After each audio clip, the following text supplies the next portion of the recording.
Yes, I realize there are only 3 weeks left on the fundraising drive. That's why we've got to make as many contacts as we can. Uh-huh. Well, did you talk to him? Yeah? Jerry, everybody's tired. But we're too close to our goal to slow down now. Right. Yeah, I understand that, but... Well, look, all I ask is that you try, okay? All right, thanks. Bye. There dwells within this parish a modern-day apostle and master builder who lists among his tools of trade a Bible, a rosary, and a calculator. His name, Father Mark Cassidy. Age, 42. A fair and noble man who's about to discover one of his accounts is still open. That account is labeled Guilt, and it's concealed in a ledger stored in the Twilight Zone.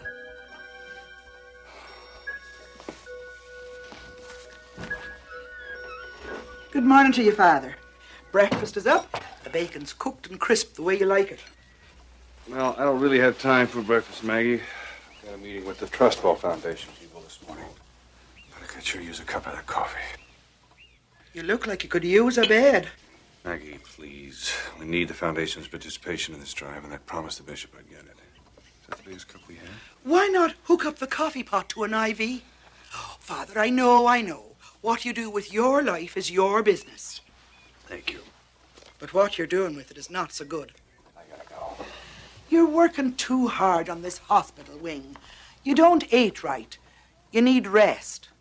Keep it up, and I'll bet you 2 bones and a cup of milk you'll be the first person needing a bed when it finally opens. It's a children's wing, Maggie. They won't admit me. And I think you're worse than a child when it comes to taking care of your health.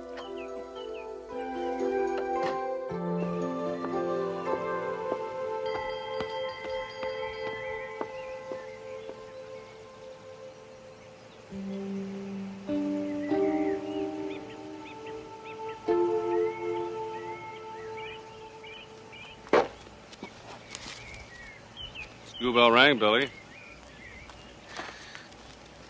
Well, at least go in out of breath to show you made an effort. Thanks, Father.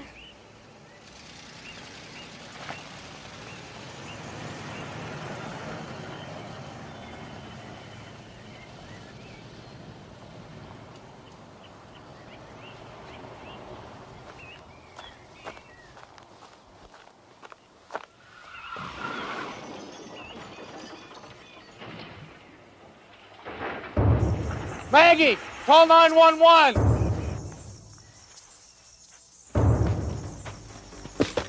Father Mark, what is it? Father Mark!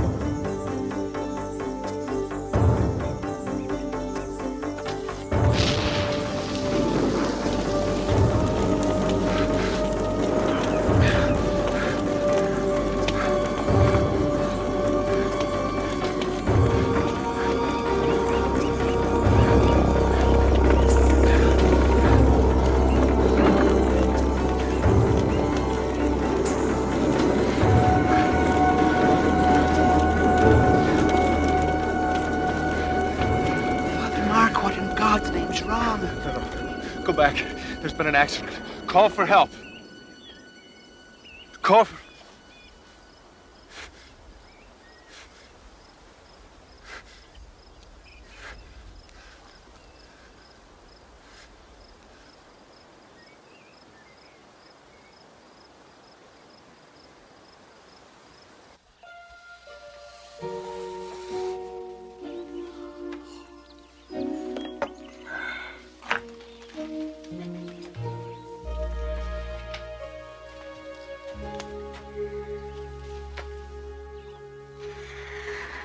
I remember that children's wing when it was nothing more than a dream.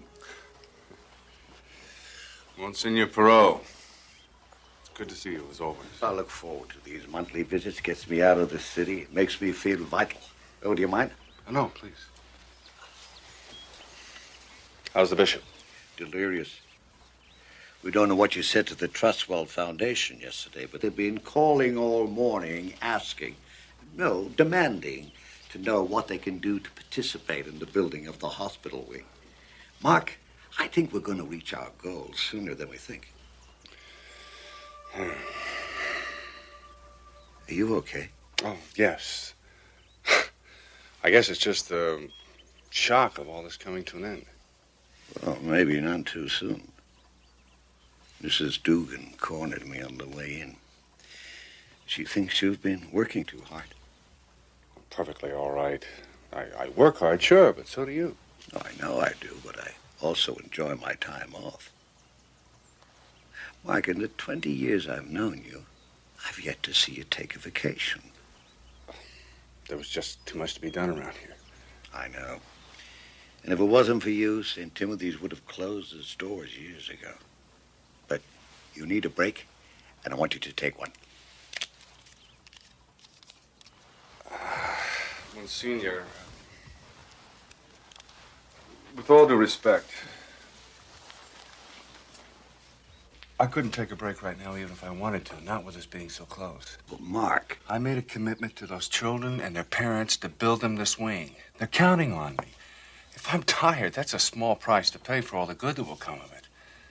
Please, don't ask me to stop now. Not before we're finished.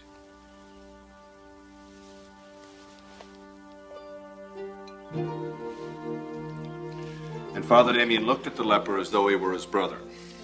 And he took the pipe from the leper's mouth and he put it in his own. Oh, gross.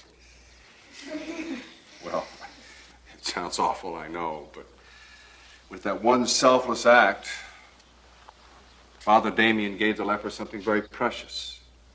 He gave him dignity. Now, I'm not suggesting that you go out in the world and help lepers. There are countless other sacrifices you can make in your everyday life that will make you equally worthy in the eyes of the Lord. Father Mark? I'll be right back.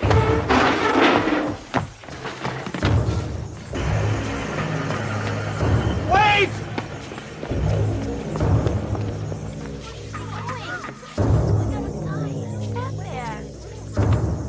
What's he running after?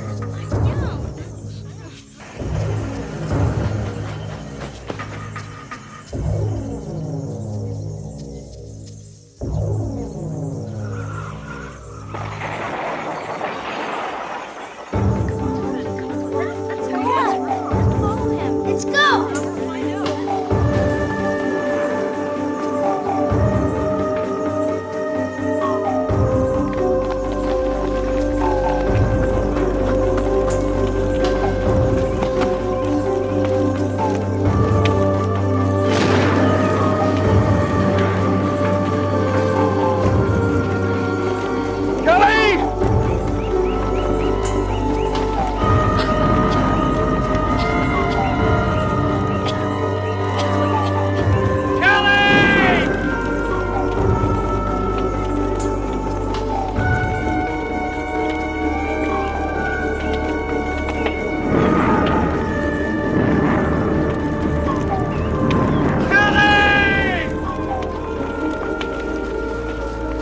Father Mark! Don't just stand there, get help! Can't you see?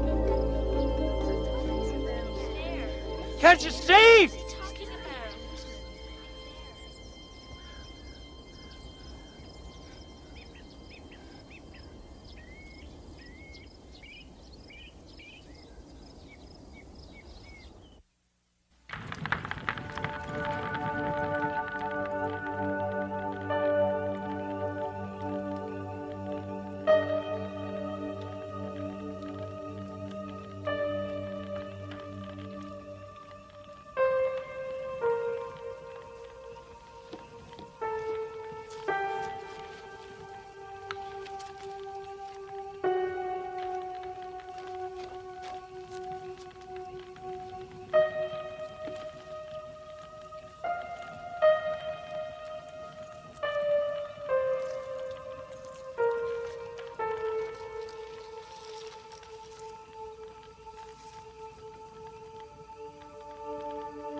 When Father Mark first came to me with the idea to raise money for the children's wing, my reaction was, we better get bigger collection plates. $2 million. I confess I had my doubts. But fortunately for all of us, he didn't. Father Mark, it is due to your undying faith and selfless devotion to the children of this community, to all of the people, that we finally reached our goal. The hospital wing will be built.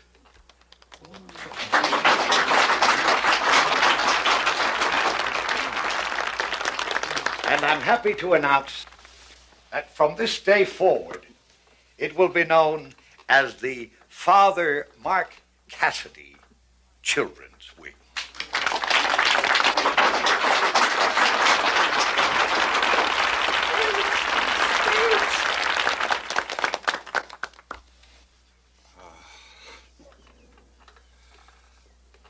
This is a great honor. I guess I should be happy, but I don't know if I deserve this. I know we all know this is an emotional time for all of us, so please, there's refreshments for everyone down in the church basement.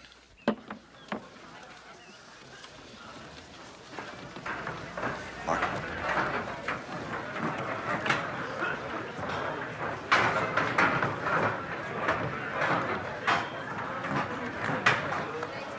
These are lovely grounds. I'm surprised you don't make more use of them.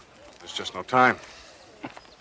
For people whose business it is to preach eternity, it's ironic that we can't take a little moment to ourselves every now and then. Oh, these roses are especially lovely. They were a favorite of a friend of mine. You know, the bishop is singing praises about you. He thinks what you've accomplished here is nothing short of a miracle. Well, please tell the bishop to reserve his praises for somebody more worthy than I. There are very few. Well, Senor, I am only a priest. No, you're a good priest, and God won't think any the less of you if you pat yourself on the back every now and then. I'm not so sure about that. Well, that's a matter for debate, and one that you'll now have plenty of time to reflect on. No, there's still too much to be done around here. Mark, this is not a request. The bishop has ordered you to take a leave. But what about the clothing drive and the pageant and the operating costs? Don't drive yourself so hard. Others can do those things. No, they can't. You don't understand. There's something God wants me to do. Something here, right here. And I cannot leave until I find out what it is. What it is? When you came here, St. Timothy's was on the verge of collapse. Now we got a thriving church, a school, a new hospital wing. The parish couldn't have survived without you. You've built a solid foundation. Now St. Timothy's can stand on its own. What about me? What do I do now? God gave you a mission, and you've completed it. Trust him to show you what to do next.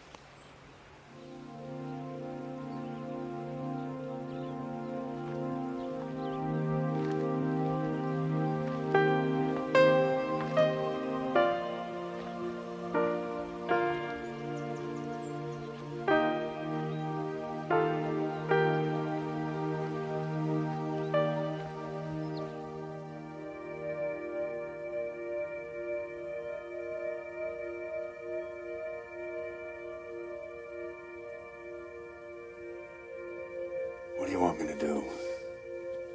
I live with Kelly's death every day. I keep hearing her crying, begging, Mark, help me. It was so senseless. Why her? Why wasn't she thrown from the car instead of me? How could you let it happen to her? It wasn't fair. I was the coward. I saw the flames, and I was afraid. I could have saved her. I know I could have saved her, but I was afraid. I didn't want to die, so I ran.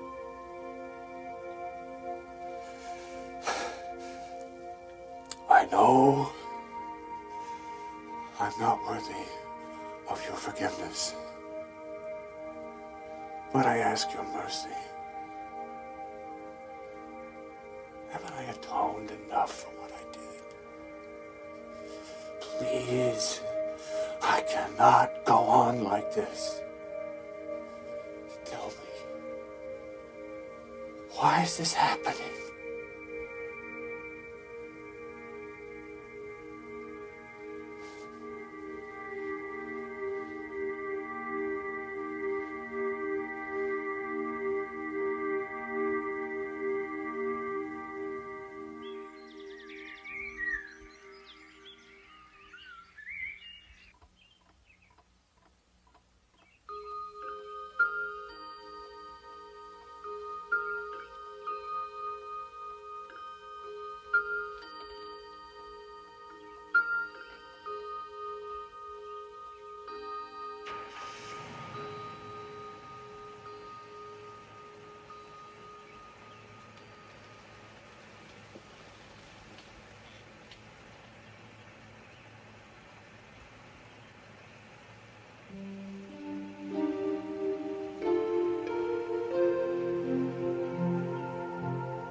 Good morning, Father. Yes, it is. You're looking extremely well this morning, Father.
Blessed are the pure in spirit, for theirs is the kingdom of heaven. A message delivered from thousands of pulpits to millions of people yearning for peace, including one local parish priest whose road to peace and salvation crossed right through the Twilight Zone.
Keep him.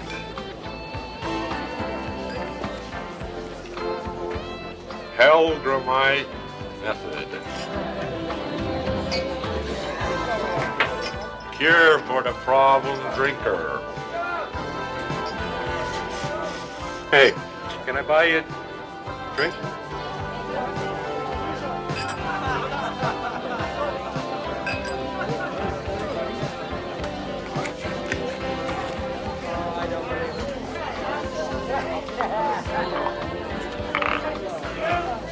Weird. Another one, Jamie. Your pizza's getting cold.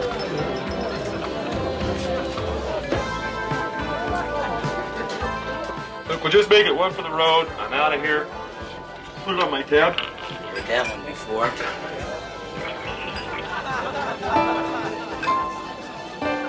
Miley Judson, an everyman who has strayed from the path, slipped and fallen many times. A man who seeks solace from his problems at the bottom of a glass. A good man at war with himself, slowly drowning in alcohol, swallow by swallow, pulled down by the insidious undertow of an endless ocean of booze, helpless to stop doing the one thing he does better than anything else: drink. Hey, rise and shine.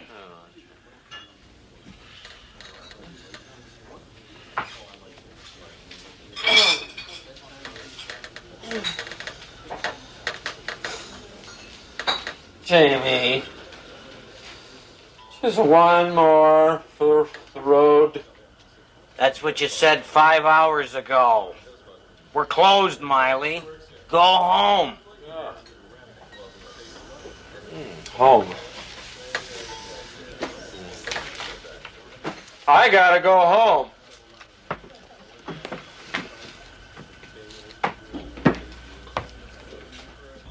Ready? I'm home and it's pizza time. Ooh, God. God.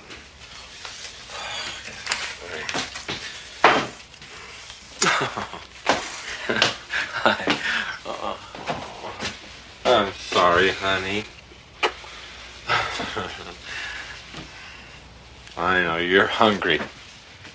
So what do you say we take this old cold pizza, put it in a nice hot oven. Do you have any idea what time it is? Are you sick again, Daddy? Come here.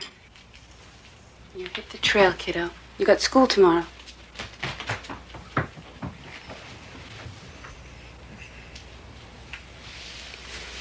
I've had it. I can't take any more.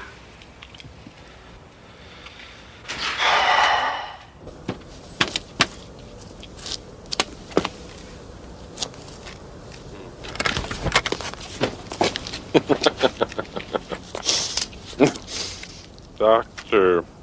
Jeannie Merrick. I know. Listen, I know it's late, but Matchbox says 24 hours a day. Come. Come in, Mr. Miley Judson. Judson. Come in, Mr. Judson.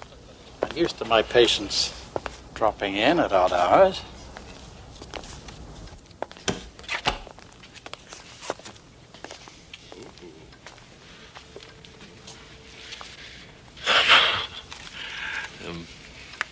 The advertisement mentions a cure. Yes. The Hellgramite method. Go ahead. Help yourself. You want one? No, thank you.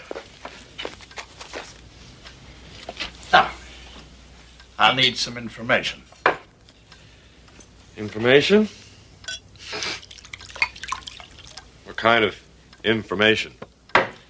Just tell me a little bit about yourself. Well, first of all, I'm tired of talking about all the friends I've lost.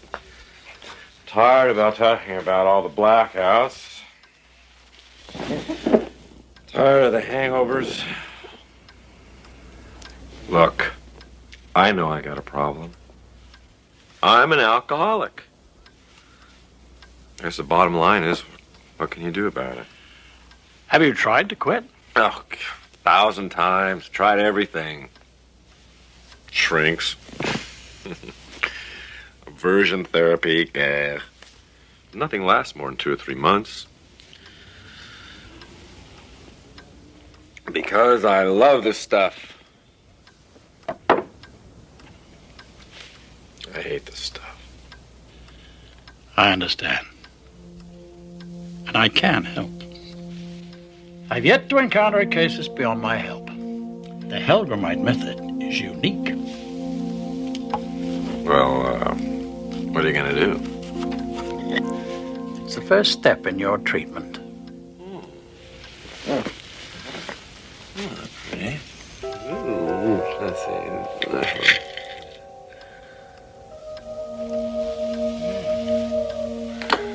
Oh, well. What the hell? What have I got to lose? You're quite sure you want to quit drinking? I want you to understand that with this method, there's no turning back. Things couldn't get much worse.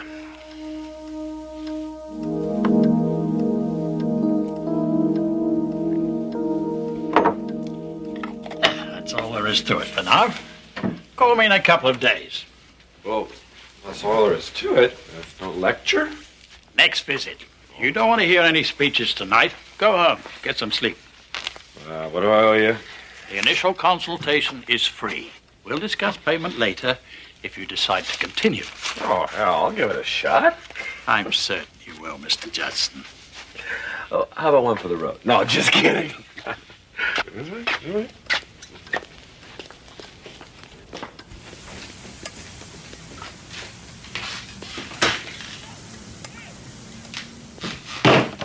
Morning.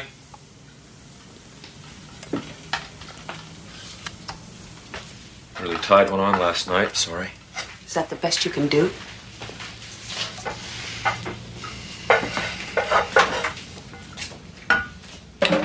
Franny, I think we need to talk. Talk? Miley, I'm fed up. Do you understand? Hi. Hey there, Chatter. Hey, Chatter. Here. Come here. Take your breakfast. Go in the other room.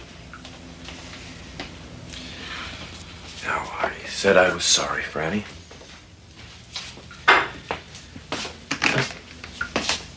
We'll talk tonight. Things will change. I promise. You'll see.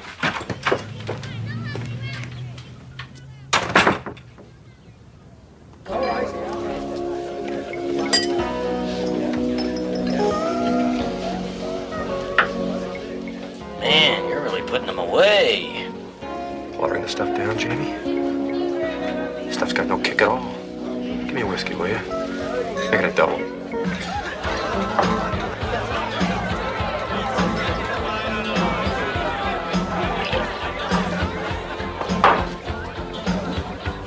I never saw anybody drink that much and stay conscious. I don't feel a thing. This is nuts.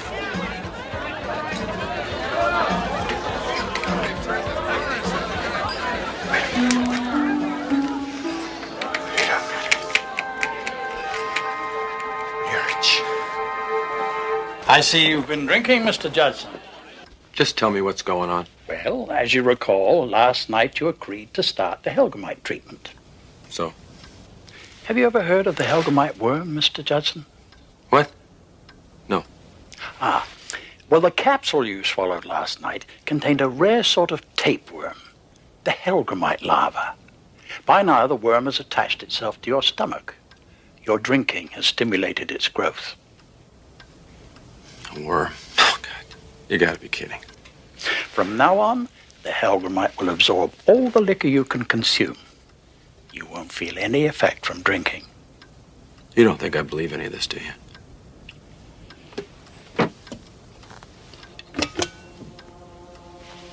Seeing is believing.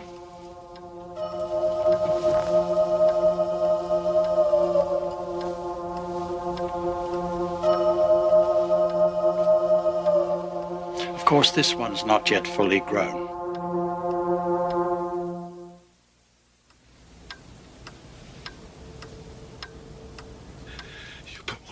feelings in me. The pleasure of alcohol is over for you. No more buzz, Mr. Judson. No matter how much you drink, the worm will never be satisfied. And if ever you stop drinking, the pain will be excruciating. How could you do this to me? You did it to yourself. Oh, I've got to get rid of it. You can't! A worm is no part of you. There's got to be something I can do. There is. What? Starve it into dormancy. How? Stop drinking. Stop drinking. I stop drinking, I can stop it. It's dangerous. You might not live through it. And even if you succeed, the worm will always be waiting for you to drink again. Every time the Helgramite is wakened from its dormant state, it comes back stronger. Eventually, strong enough to kill you. I think the Helgramite is getting thirsty, Mr. Judson. Would you care for a drink to ease the pain? Or have you got the guts to stop?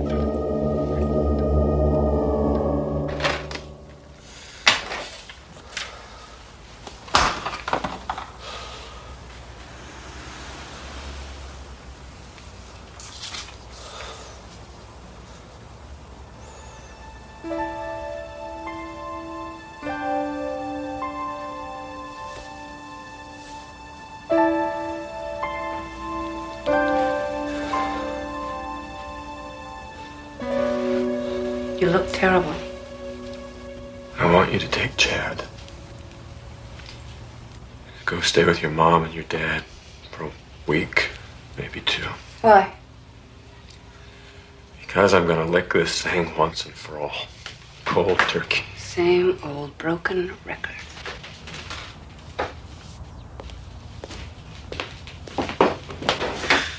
I know you don't believe me, but this time is different. Franny, give me one last chance. Miley. Please, I can do it. What makes you think that this time is going to be any different? It has to be.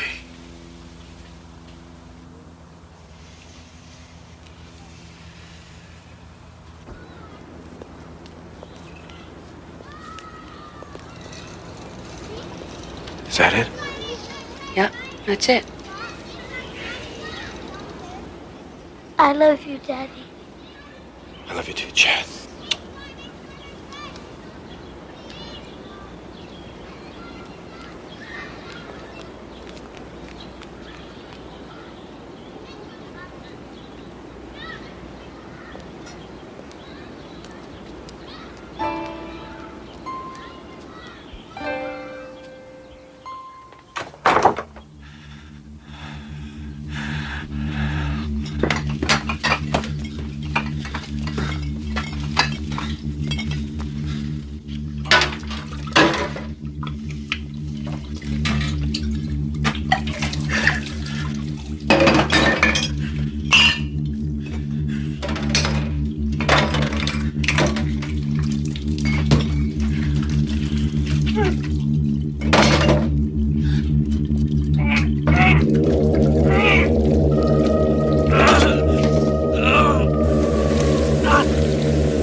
Hello?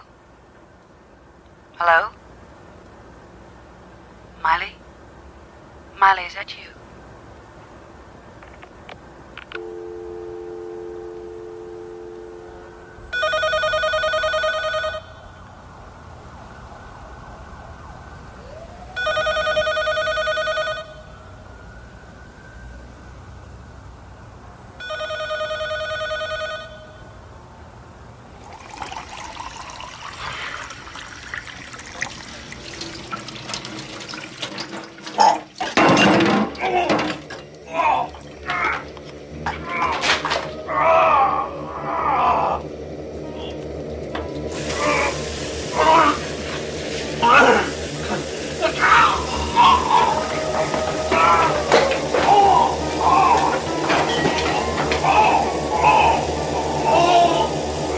Oh, why did you do this to me? Oh, God, what gives you the right? Oh, The right? What gave me the right? The pain you're feeling is nothing compared to what I went through when I lost my family.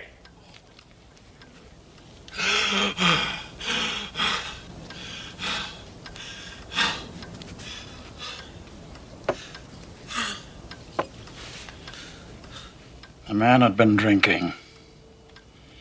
My wife and 2 children were crossing the street with the light. He didn't even brake until after he'd hit them. I came to you for help. I came to you for a second chance. And I'm giving you a chance. A chance for a new life. You've begun the process. Now you either quit drinking or die.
Are you sick again, Daddy?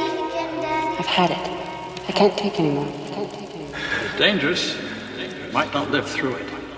And even if you succeed, the worm will always be waiting for you to drink again. Every time the Helgramite is wakened from its dormant state, it comes back stronger. Eventually, strong enough to kill you.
Thanks.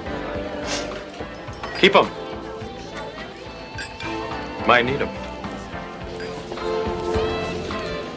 Miley, where you been keeping yourself? On the wagon again?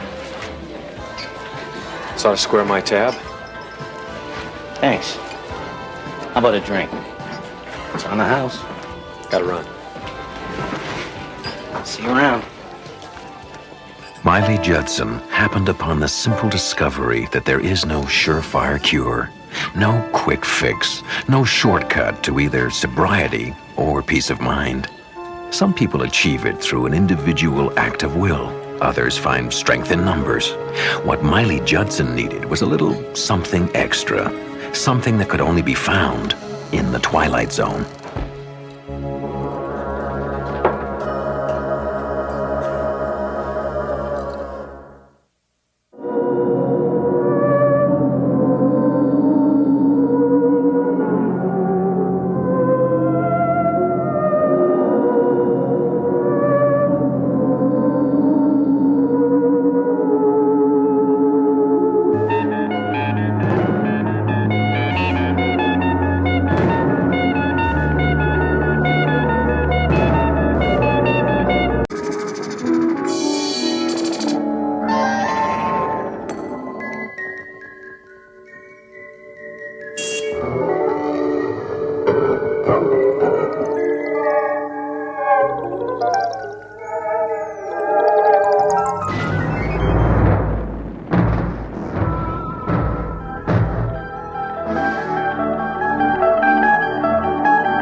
I'll need complete quiet.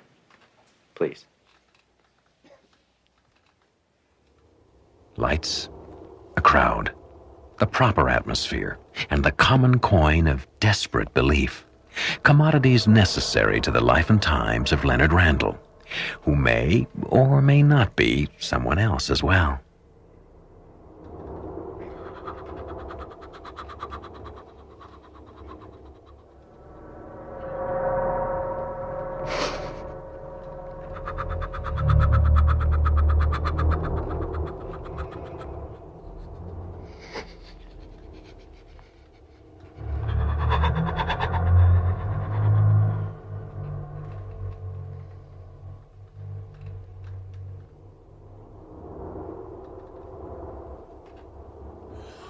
I am Delos, and I am here.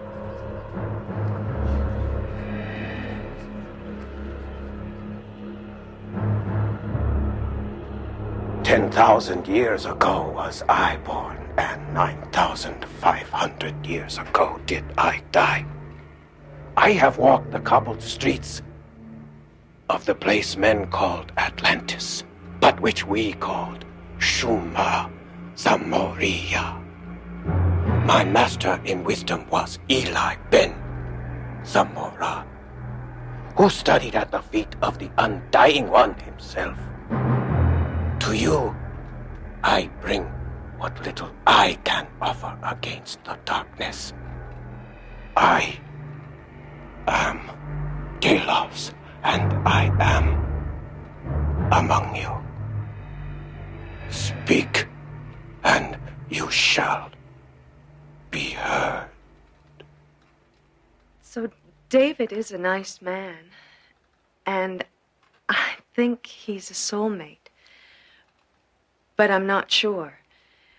And I don't want to get married again until I found that soulmate. I'm really getting pretty desperate. My child, in Shuma Zamoria there was a rare breed of butterfly with wings as golden as the morning sun, and very, very fast. If you would try to catch it, so you would never possess it. And the more you would try, the more angry and desperate you would become. But the children knew better. They would lay down and empty their thoughts and be calm, and soon enough, the golden-winged butterfly of Shuma Zamoria would land. Just so. Do you understand? Yes. Thank you, Delos.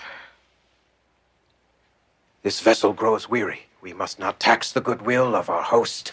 I have time for one last question. You, the one this vessel calls Julia. Thank you, Delos. A question, not for my own benefit. Why have you been silent for so long? And why have you come back now? I come through the one called Leonard because he has been chosen to receive wisdom.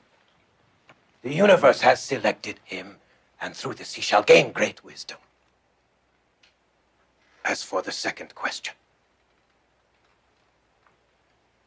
5,000 years ago, Shuma Zamoria was destroyed, cast down beneath the waves, a victim of its own decay.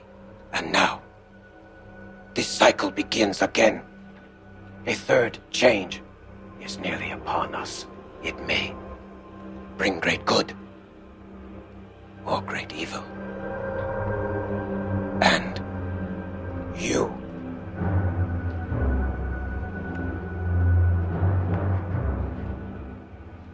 all of you, will tilt a balance. My time here has ended. He whose body I inhabit has reached his limit, and I must go. Remember all I have said here today, and seek the light within each of you. I am Delos, and I wish you well.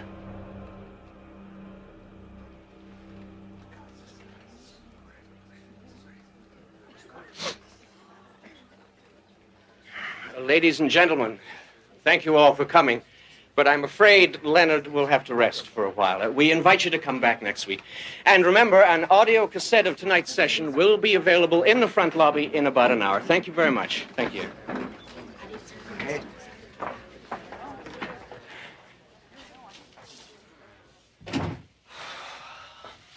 They're gone. Leonard? Leonard. Hey, the Clippers are actually winning. Can you believe it? It's about time. Here, I want you to sign here and here, okay? How was the take? The usual. Up from yesterday, which was up from the day before. Numbers?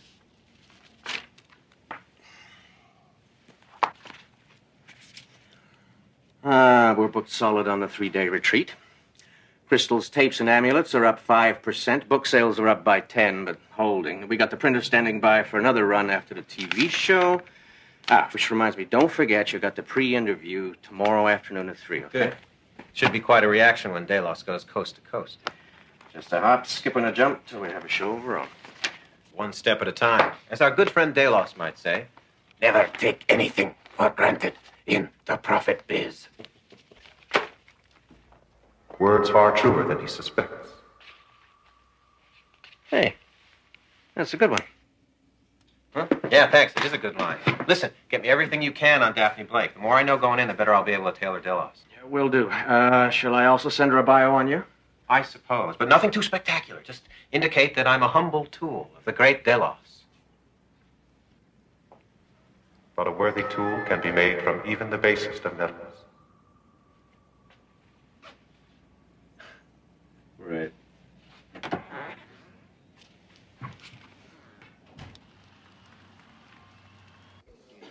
So you understand, gentlemen, this is just a formality.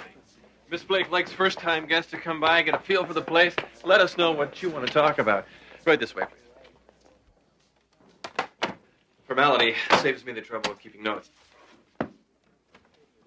Is there anything in particular you'd like to mention when you're on the air?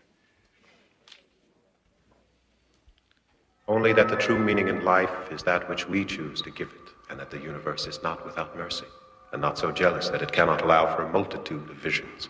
All truths are correct, all creeds valid, and the only secret is that there is no secret. We're having a rally at the Pacific Arts Stadium on the 14th.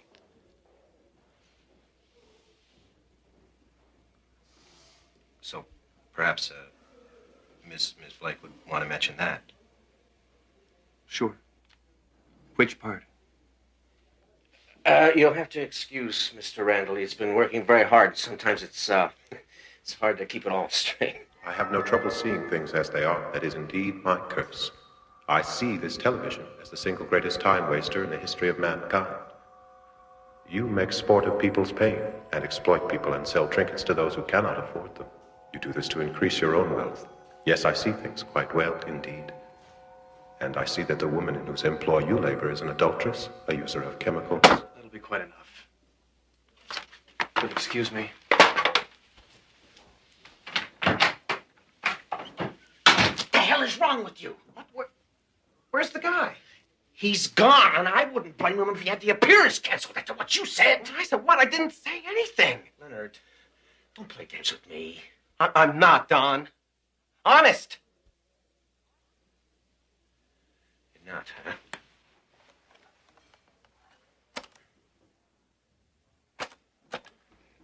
And I see that the woman in whose employ you labor is an adulteress, a user of chemicals. Who's that? It's you.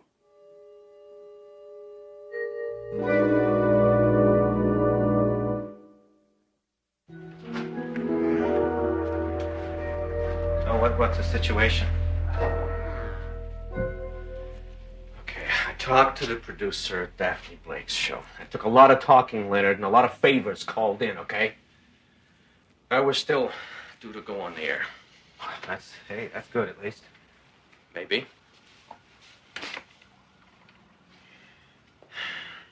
Leonard,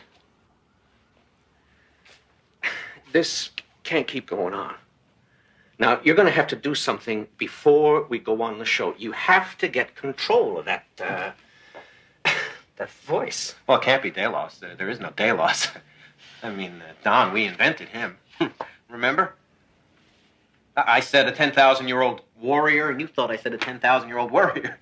Hell, I thought you'd never stop laughing. Yeah, only it's not funny anymore, Leonard. And the money and the good times, it all comes to a stop unless you can get this under control. Which is why I've made an appointment with someone for you. He's a specialist, and I think he can help. A psychiatrist? No way. Not a chance. Leonard, I don't know what's going on here, and neither do you. All I know is everything is riding on this show tomorrow. Now mess up, man, and we're finished. I said no. N-O. I can handle it! I'm sorry. Look, can we backtrack a moment? I think there's something I'm not getting here. You're a trans channeler, aren't you? Yes. Not to be judgmental, but you're supposed to hear voices, yes?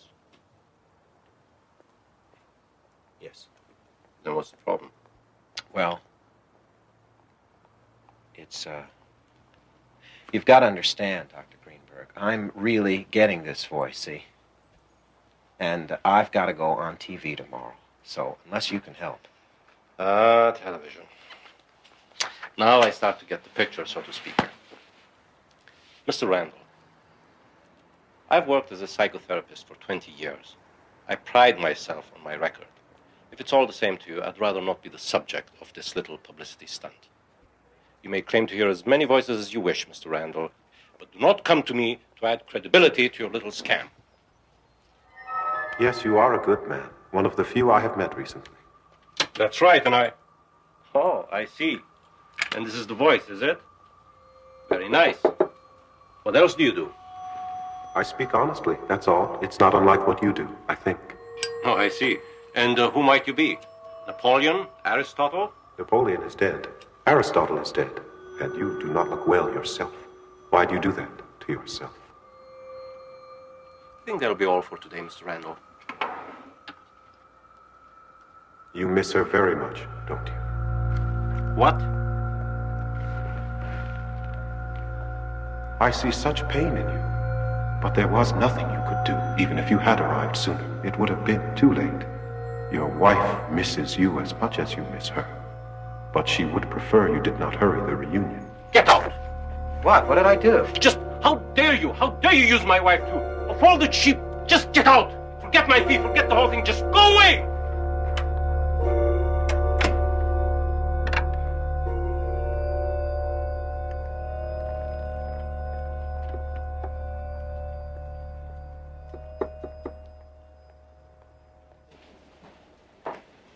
Hey, how do I look? Never mind how you look. How do you feel? I think it'll be okay. I taped myself last night, and the voice, whatever. It didn't say a word all night. Maybe it's gone. Well, let's hope so. 3 minutes, Mr. Randall. Look, just keep telling yourself, get through this, make Thalos a star, and we are set up for life. All right? Come on, let's get out of here. Well, we're back. Our next guest has been making quite a splash these days, and we're very pleased to have him on the show. He's a trans channeler, and that's a fascinating subject we'll explore in just a moment. But first, I'd like to welcome him to this, his first television appearance, Mr. Leonard Randall. Hello, Leonard. How are you? So, Leonard, could you start by telling us what this trans channeling is all about? I mean, how would you describe what it is that you do?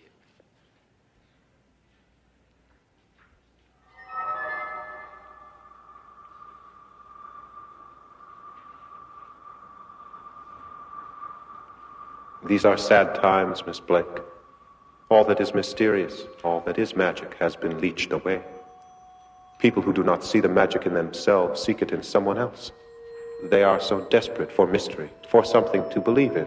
They are willing to accept without question even the most outrageous propositions. Such as? Such as the man sitting in this chair. And for the honor of being treated like sheep, for the distinction of being treated like gullible children, they are willing to sacrifice. They would give it all for a scent of magic. Mr. Randall, do you suppose that we could speak with Delos? He's the 10,000-year-old warrior that you channel, isn't he? There is no Delos. There never was. Consider it an investment of innocence that turned a considerable profit. And now the game is over. The masquerade is ended. To the followers of Delos, I can only offer the sincere apologies of Leonard Randall. And one slightly used piece of wisdom. Do not seek enlightenment in the vain and self-indulgent proclamations of those who insist you must pay for your own soul. Do not seek it in this box or in the opinions of others. Seek it in the quiet turning of your own considered conscience. Thank you. Well, folks, you've heard it here first. We'll be back right after these messages.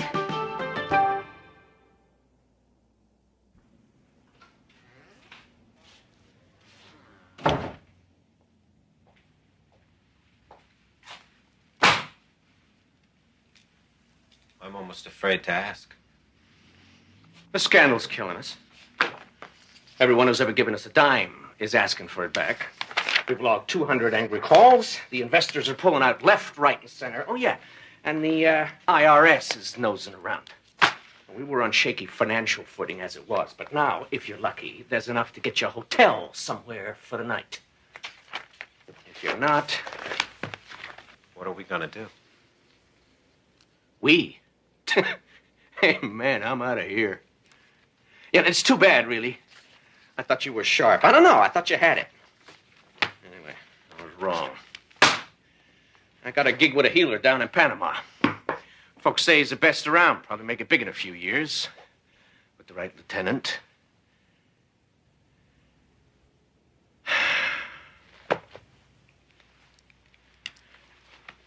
Get some serious help, Leonard. And if we should ever cross a hallway somewhere, just pretend you never met me. I will.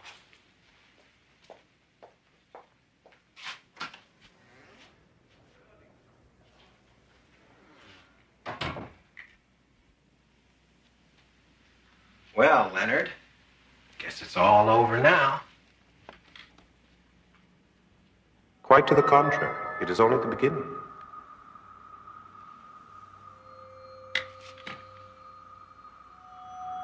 You. It's you.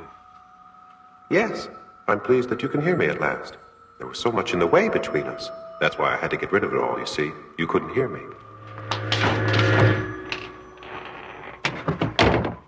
Anger, Mr. Randall? It seems rather pointless, don't you think? Isn't that what you said? What Delos said? Submerge anger. Find the center. The hell are you? Come on out! I'll kill you, you lousy! Where are you? I'm here, Mr. Randall. With you. Why are you doing this to me? Why? Look over here, Mr. Randall.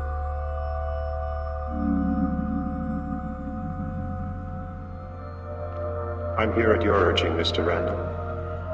You said the universe had chosen you for wisdom, and you, of all people, should know that sometimes, when you speak to the universe listens. You asked for wisdom, and now you will receive it. It will be a long process, but to that end, I am willing to be your constant companion. I will be with you every moment, day and night, for as long as it takes. How long? How long will it take? 20, 30 years at most.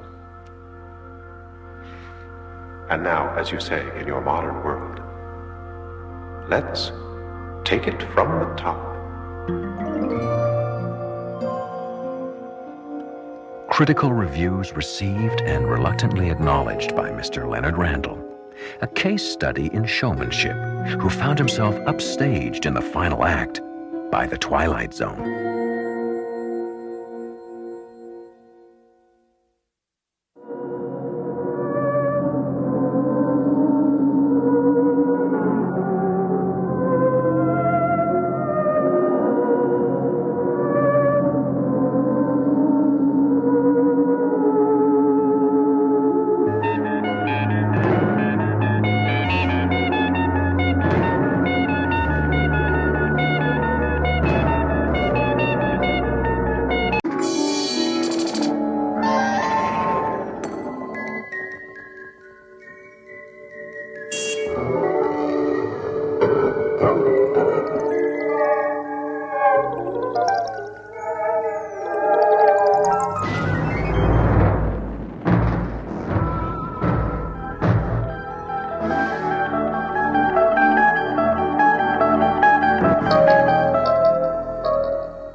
Hello, Mr. Slater. Hi. I'd like to see Mr. Simmons. Oh, I'm sorry. He's no longer here. You have to see Mr. Cutler. Good morning, Mr. Crimmins. Hi, morning, Miss Bailey. Did you check your figures against this? I gave you 7 cents off yesterday. Yes, sir. Oh, Mr. Cribbins, I'm ordering tickets for the livestock show. How many do you need? Just one. Okay. Your figures match today. Hi, Barb. Still trying to get him into a conversation? Oh, great. I've only been trying for a year. Hello? I'll tell him right away. Mr. Cribbins, Mr. Cutler wants to see you in his office right away. Thank you.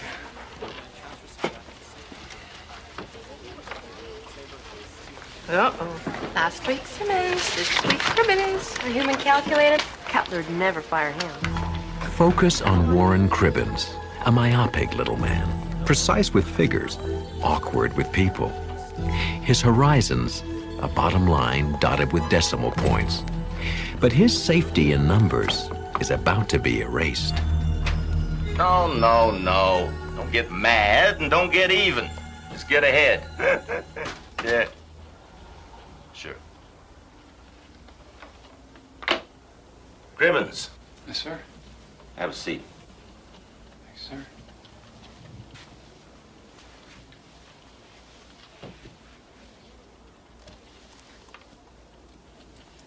I'll get right to the point. You like your job? Yes, sir, very much, and I hope my work has been to your satisfaction, sir. Right down to the last decimal point. Oh, thank you, sir. Wish I could say that about everyone. Cribbins, Warren, how'd you like a promotion? Well, I've decided that you should replace Simmons as the new loans officer here at the Farmers Bank. actually, I think I'm better suited. Exactly. You respect the numbers. Honestly, No, no, no. Don't thank me. Sandy will help you get set up. She's your new secretary. And, we can discuss your salary later. Here, take this file and look it over. You'll find it's fairly typical. Yes, sir. Congratulations. Oh. Thank you, sir. Sandy, will you come in here for a moment, please?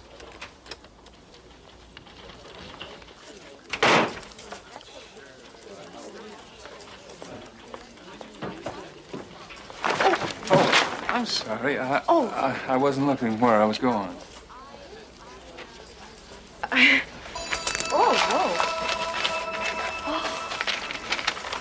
Oh, no. Oh, no. Oh, I'm so sorry. Oh, that's all right. Oh, I'm so sorry. I can get them fixed for you. No. That's all right. I only need them for close work. I'll get by. Oh, Mr. Cribbins. Yes? That's my book. The blue book. Oh. Yeah, yes, it is. Thank you.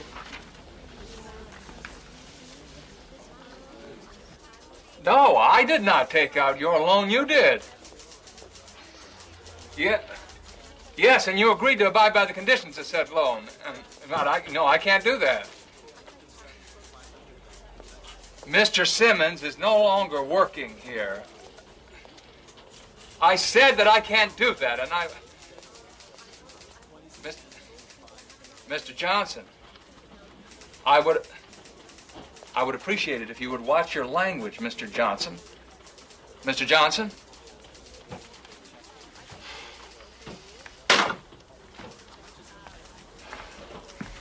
Did you want anything in this hot water?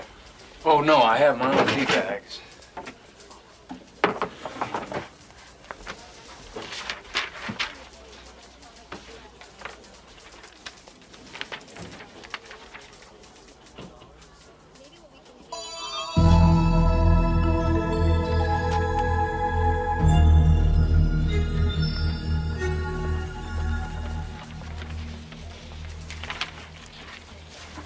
Yes, Mr. Cribbins. Somebody just dropped in there.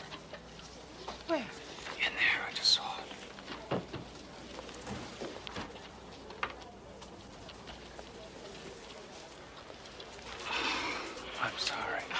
I could have sworn that. Really, I am. I'm sorry.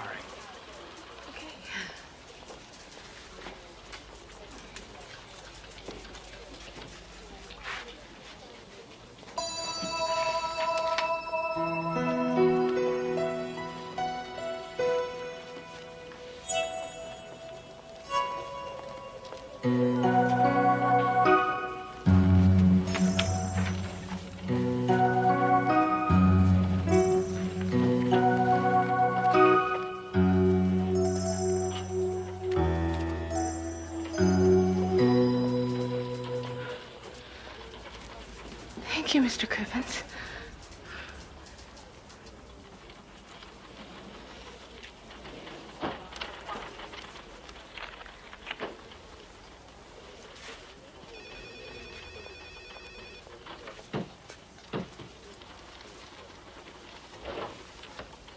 Mr. Cribbins, Mr. Cutler wants to see you as soon as you've read all of these. Thank you. Okay, now those green pins represent the property that the bank already owns, the color of money. And the white ones are what the major farm combines own, pure and untouchable.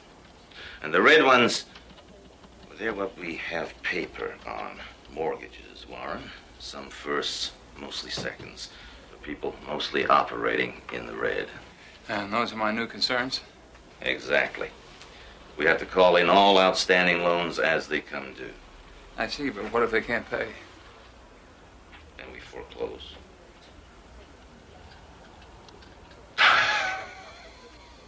Listen, Warren, I've always looked at mortgages as rent. If you have a tenant who can't pay his rent, then you find one who can. I mean, the business of America is business, right? Calvin Coolidge. Exactly. So it makes us great.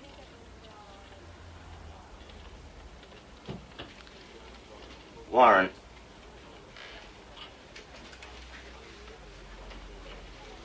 do you have any idea why we're stepping up our activity on this? Oh, sir? Well, it has to do with the new state highway coming through. If you own land the government wants, it's like sitting on oil. Do you know where the new highway is going, sir? Oh, boy. If I knew that, Warren, I'd own this bank instead of working for it. Anyway, the more deeds we own, the better our chances. So let's start changing those red pins to green. ASAP. I'm afraid you're delinquent on your loan, Mr. Slater. A letter was sent advising you grace period's over this week. You can extend it a little more, can't you? No, I'm afraid we can't do that. The business of America is business, Mr. Slater. The business of America is people. Or it should be. Please, Mr. Slater, let's not take this personally. This is just business.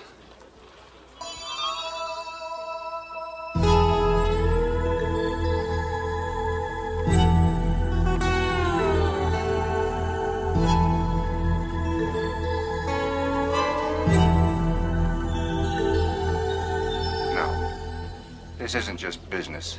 This is my life. Just remember what that farm means. To me, my family, this whole community.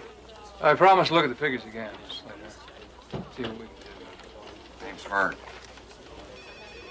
Thank you.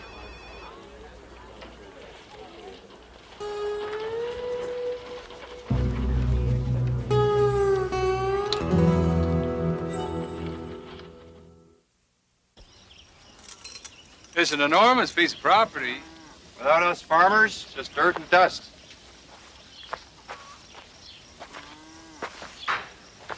What's the bank going to do with it anyway?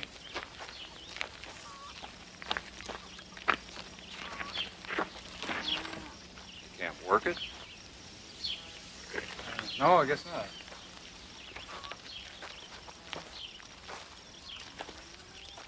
Adam, where's your mom? Mom! Emily!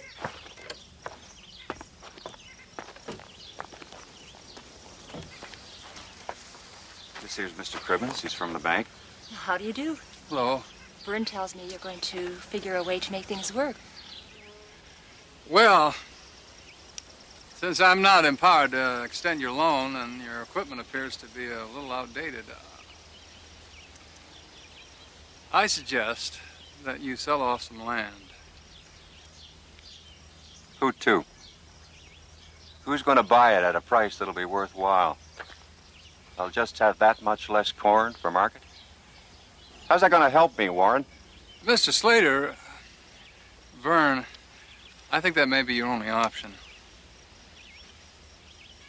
I may not even be able to get my boss to agree to this. He wants to enforce foreclosure.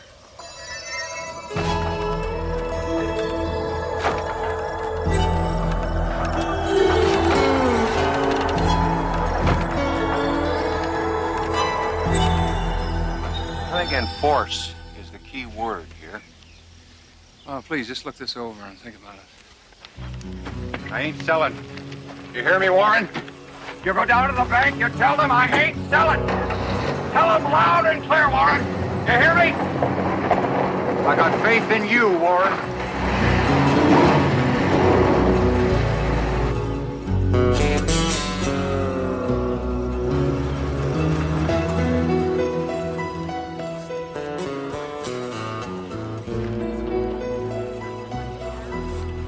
Morning.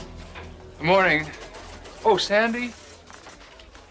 Can I see you for a minute? Sure. Wait a minute, sit down. Okay.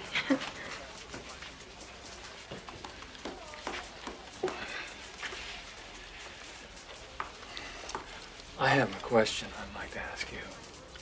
If you were in a position to help some people, but by helping them you might lose a great deal yourself, yet by not helping them, the people you want to help, they may lose everything. Would you do it? Well, I mean, even if it meant risking your life savings.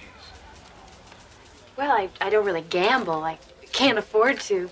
But, well, I like doing things for other people.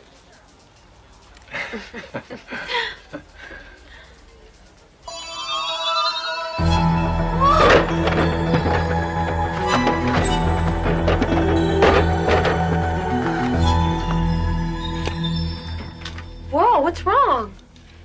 What do you mean? What I mean is you just jumped right up out of your chair. Oh, well, nothing. Nothing really. Oh, yes, would you do me a favor? I'll try. Would you draw out a cashier's check for this amount from my savings account? Sure, no problem. Anything else? Yes, there is one thing. Please, be very careful around the bank. You sound like my father. Please, be careful. Okay, I will. Thank you for your concern.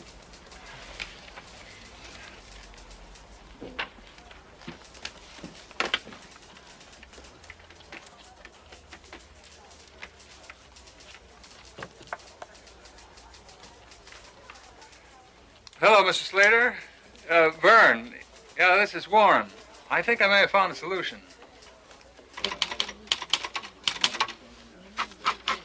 Vern, I think this may solve your problem.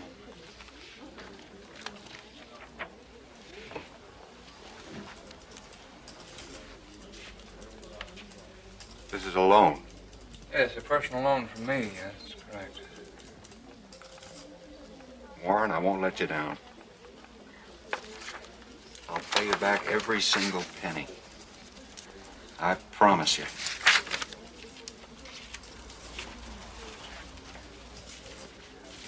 Just deposited by 3, Warren. This is due day, you know.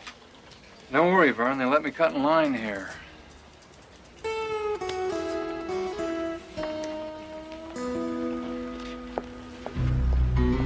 Sandy? Oh, I'm sorry, Miss Bailey. Mr. Cribbins, what are you doing? Oh, I'm sorry. Nothing really.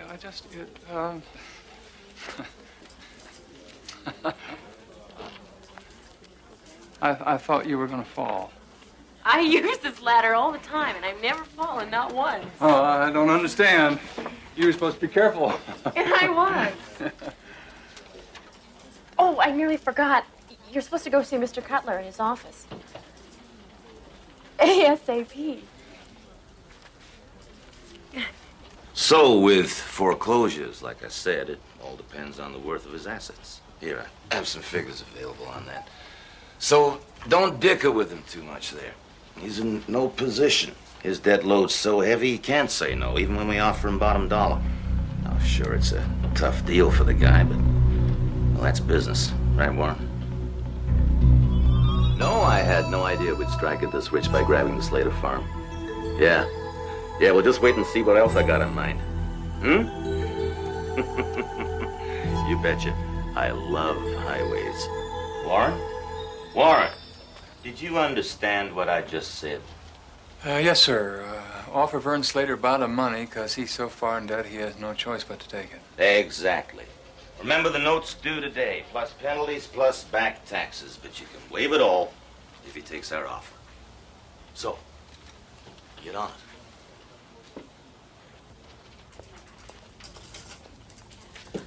Everyone's closing and balancing. What did you want me to do with this cashier's check? I'm not sure, Sandy.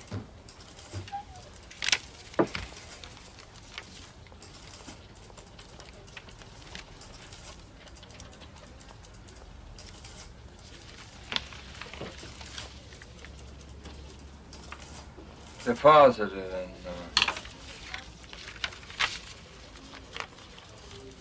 Vern Slater's account.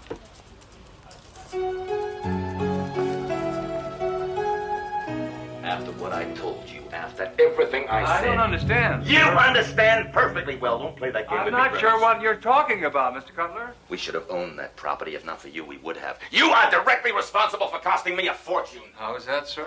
How's that? Please stop screaming at me, Miss Cutler. That new state highway is gonna cut straight through Slater's farm. Oh, really? You personally loaned him that money! You betrayed me, Cribbins. Well, I don't see it quite that way, sir. How do you see it? Aren't we the Farmers Bank? I just helped out a farmer in need. Clear out your desk, Cribbins. You're fired. You sure you want to do that, sir? It's worth the severance pay just to get rid of you.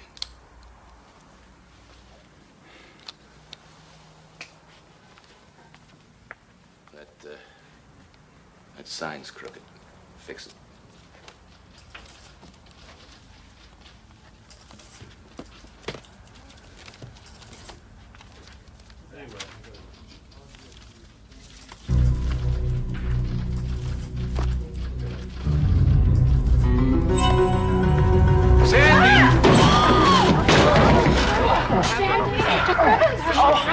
What happened? You okay? Oh, I think so. Are you okay? I told you to be careful, Sandy. You were right, Mr. Cribbins. Warren. Warren. Oh. Oh, thank you. Thank you. Oh. Oh, no, I did it again. What? Your glasses, I broke them. I think they're totally useless now. Well, that's all right, Sandy. I won't be needing them anymore.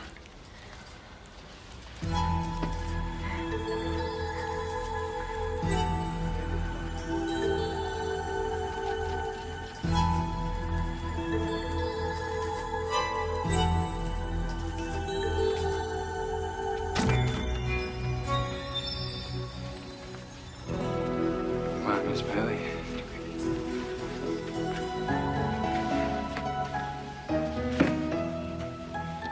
Accidents will happen, and Warren Cribbins had a lucky break. Instead of blindly following orders, his eyes were opened, and he saw humanity, and discovered it was his greatest asset. Add him to the list of those who have peered into the Twilight Zone.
It's been said that all good things come to those who wait.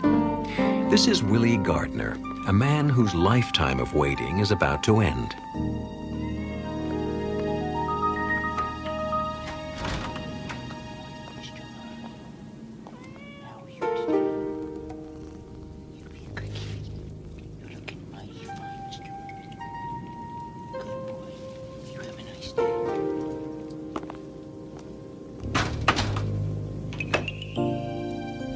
Willie Gardner, a man with limited space, limited horizons, and limited contact with humanity. People float in and out of his life like flotsam and jetsam washing up on the beach. But the law of salvage is about to change all that. Today, Willie is going to find something very valuable on his particular beach, in the Twilight Zone.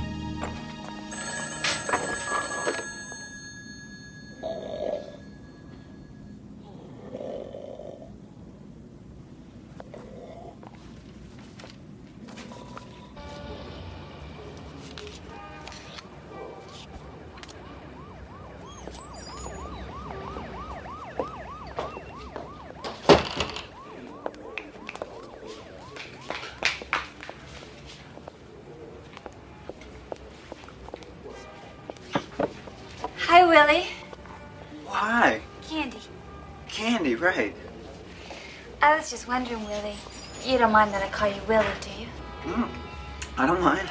I was just wondering if you'd like to go for a walk or take in a movie, something nice. You mean go out? Me and you? Yeah. Well, I don't get it. I mean,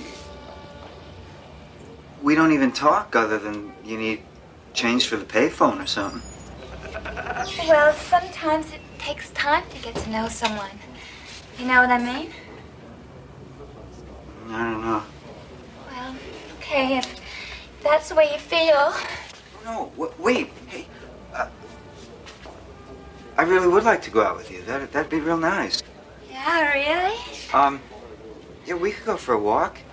How about tonight? Yeah, sure. As long as you got $50. Nobody rides for free, Willie.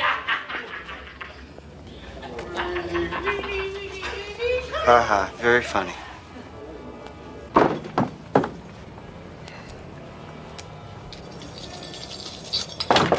Checkout time, 12 o'clock.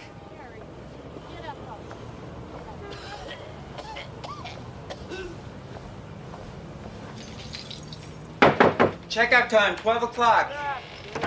Good morning, Mrs. Kudaba. How are you today? Good morning. I'm just fine, Mr. Gardner. And how are you? Fine, thank you. About the rent, I'm sorry I'm late again, and I know that. But you see, my checks is late. I understand. Mrs. Kudaba, does it ever bother you? I mean, being around all these one-nighters? Where can I move for my Social Security? I guess you're right. Mrs. Kudaba, yeah, don't worry about the rent. If the landlord asks for it again, I'll cover for you. Such a nice boy, Billy. You know what? You should find a nice girl, get married, have some kids. Unfortunately, I don't get to meet many nice girls around here, Mrs. Kudaba. Well, that's a shame. That's all I can say. That's all right. It's no problem. Bye.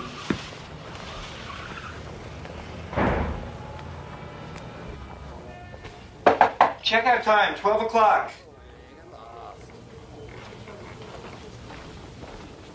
Checkout time.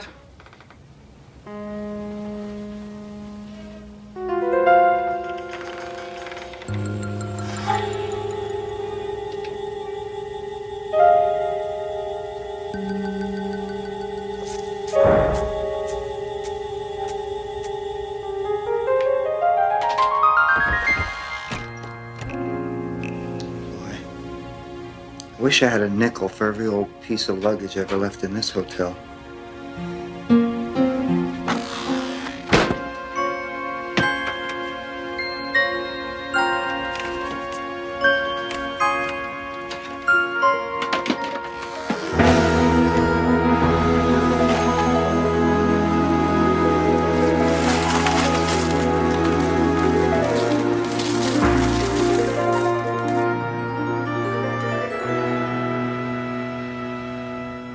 101, 102, 103, 104, 105, 106, 107, 108, 109, 110.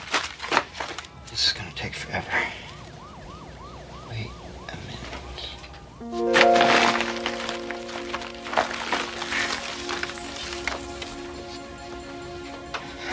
I wish I had an ice-cold root beer, just like I used to have when I was a kid.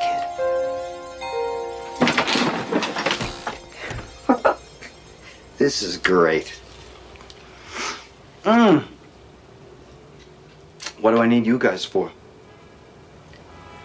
I can have anything I want.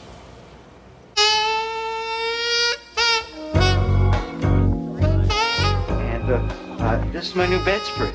It's what they call a blend. It's 50% something and 50% something else, but you'd be surprised. It almost feels like real fur. Mary, I don't mean to be rude, but I'm expecting some other guests. Hey, you leave? How's it going? Fine, Annie. Just fine. Thanks for coming. Hi, Candy. Hi, Willie. Thanks for inviting us.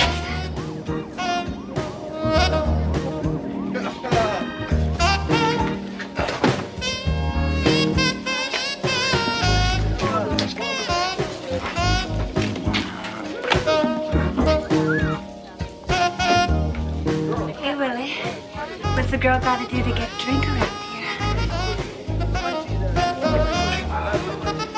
Doing? It's not for the TV. It's busted. No, it's not for the TV. It's for the stereo. It's not busted. Watch. Volume up. Volume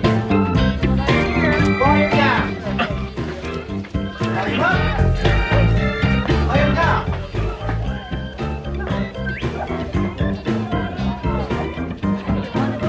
Hey, Willie, that's a real cool stereo, man. How come I never seen it before? Oh, well, maybe you just never noticed it before. You never had no party before. Well, that could be it. You're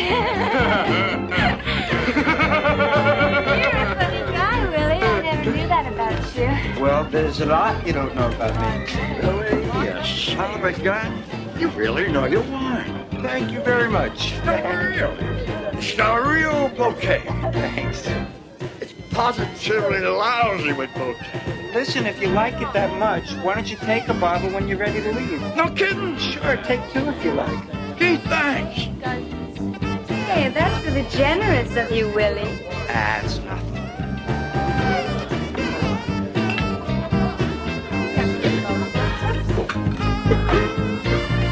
You're fresh, old buddy. I hope you're not leaving now. Yo, Willie, that sucker just took the last 3 bottles of wine. Oh, it's okay. Don't worry about it. No, please, calm down, everybody. There's plenty more where that came from.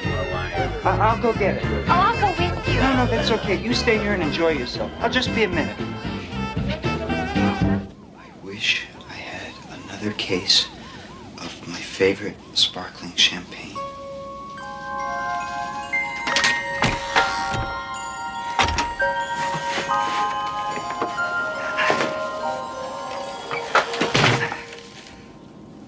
Thank you. Thank you very much.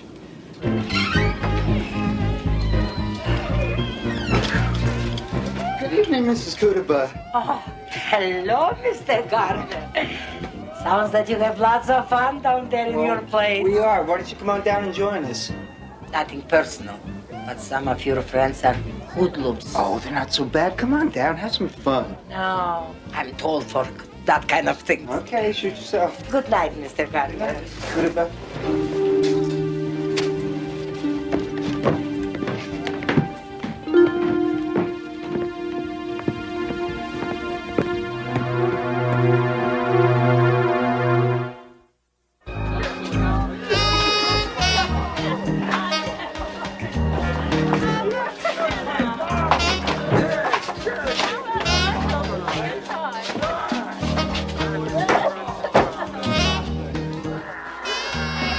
Kind of stuffy in here.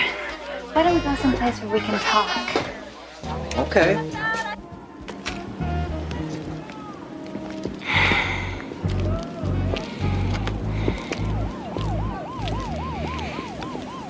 real pretty out here, isn't it? Really pretty.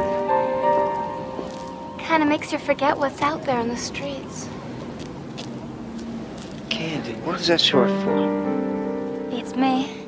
My real name's not Candy. It's Lisa. Candy's just my street name. You think that's funny? Oh, no, I like it. What, Lisa? Well, yeah, that too, but I mean, I really like that you told me your real name. Yeah, well, listen, Willie. What's a nice guy like you doing without a girlfriend? Don't you like girls? I like you. Well, maybe that could work out, you know what I mean? Not really. Well, I could be nice to you, and you could be nice to me. I don't understand. Well, you know, you could take me out and buy me things, get me a nice place to live. Buy you things. Get you a nice place to live. Yeah, you could even stay there sometimes. Sounds nice, huh? Candy, Lisa, Candy, I'm not just looking for a girlfriend. I'm looking for someone who likes me for myself, not just for the stuff that I own. Hey, don't get me wrong. Really? Let's go back to the party.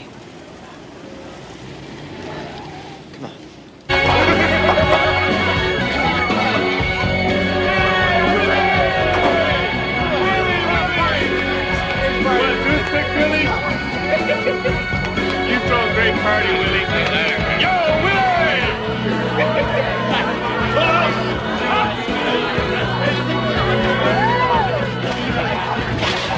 Let's go.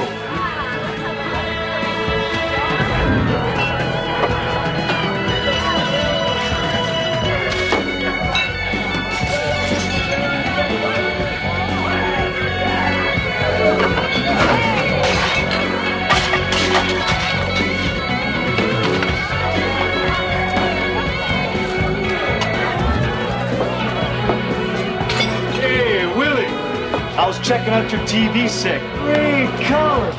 Now, I was wondering, there's this big game on tomorrow night, and could I borrow it? Just for the day, you understand. Keep it. Serious? Serious. Take it. You got it.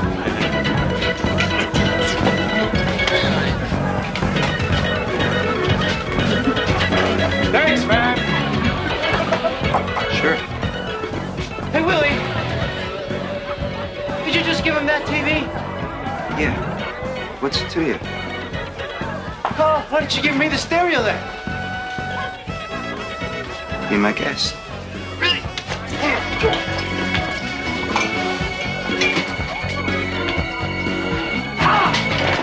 Real easy. All right, stereo, baby.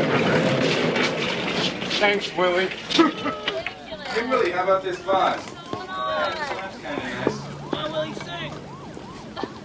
Take them. Go ahead, all of you. Knock yourselves out.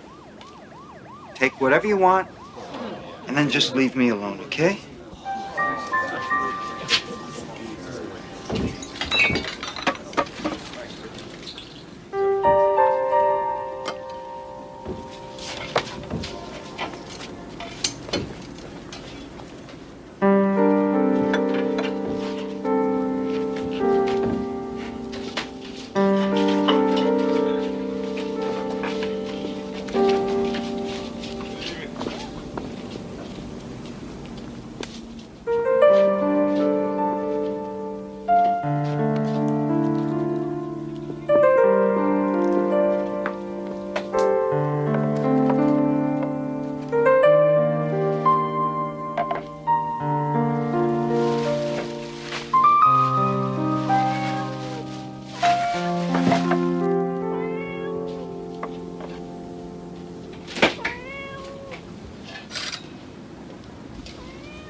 You're still my friend, aren't you?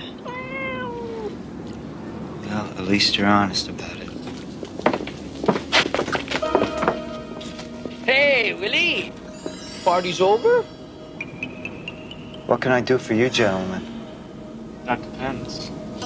Depends on what. On what you got. I don't got anything. It's late. I appreciate you dropping by. Hey, you shouldn't be so rude to your friends, Willie. You're not my friends. Look, you guys don't fool me anymore. Keep an eye on him. Hey, get out of there! What do you think you're doing? Stay put. Watch your step. What are you guys looking for? Grab a piece of whatever you got going. I ain't got nothing going.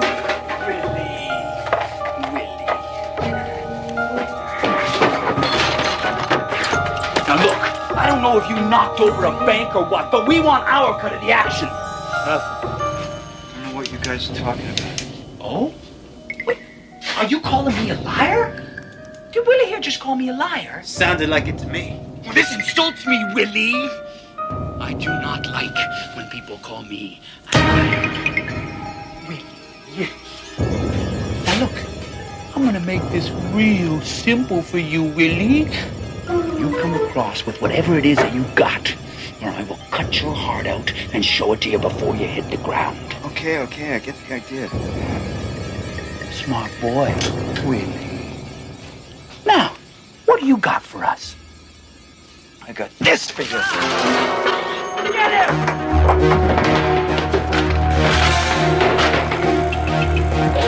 Come on! You went this way, come on!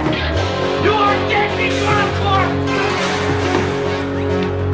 Hey, you guys, what are you doing there? I'm calling the cops!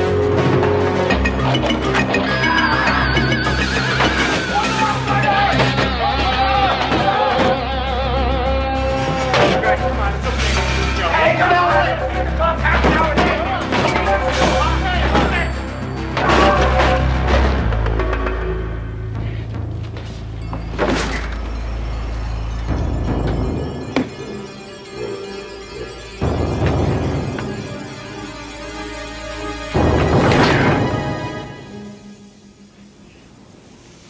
Not here.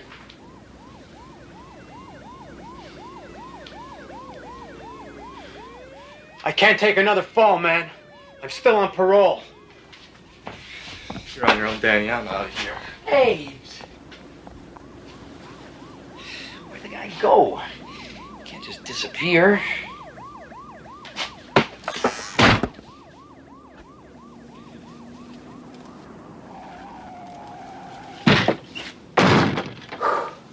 Thank you. Thank you for working.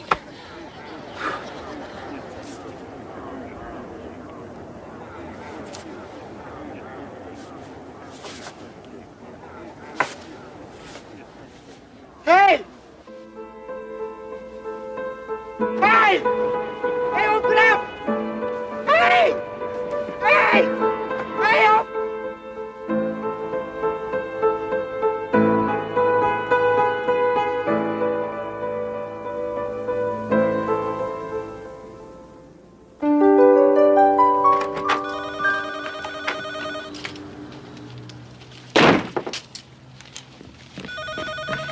Hello.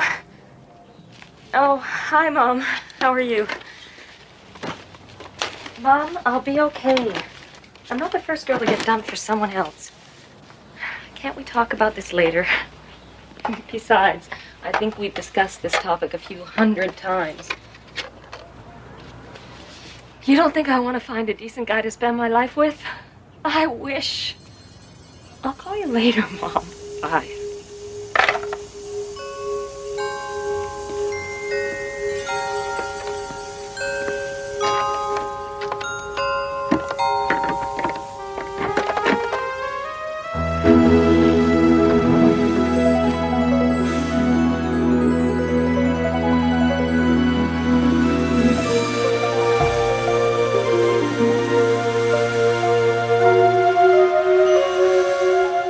Willie Gardner, discovered in a steamer trunk the difference between possessions and real wealth.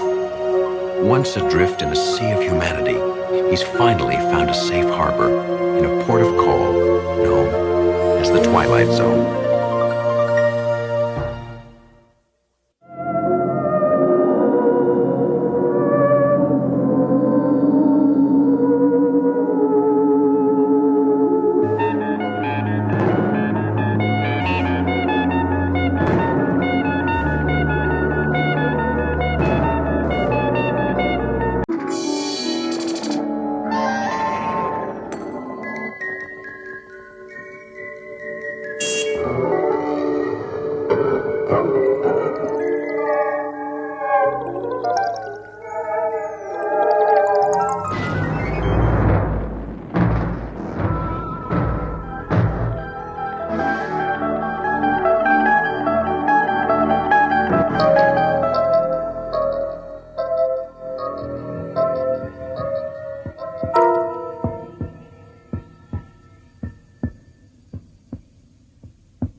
On the frontier, any frontier, there can be little margin for error. Just as the first covered wagons making their way across the American desert had a finite supply of food and water, so too on this even vaster frontier are there laws that must be strictly observed. Thomas Barton has been piloting emergency dispatch ships for 5 years. He has never been faced with this particular law of the frontier. Until now. Thomas Barton is about to discover firsthand that there are limits, even here, in the boundless reaches of the Twilight Zone. Computational error, unauthorized payload. Computational error, unauthorized payload. Fuel supply insufficient for mission completion at present mass.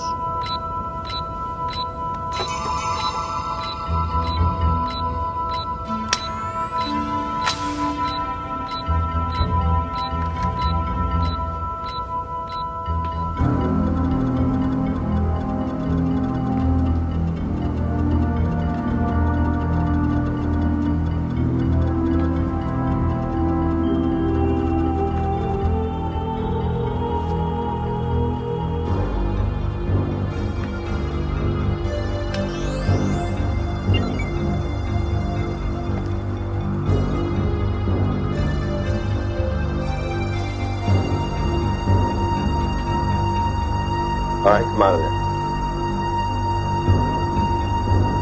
I said come out of there.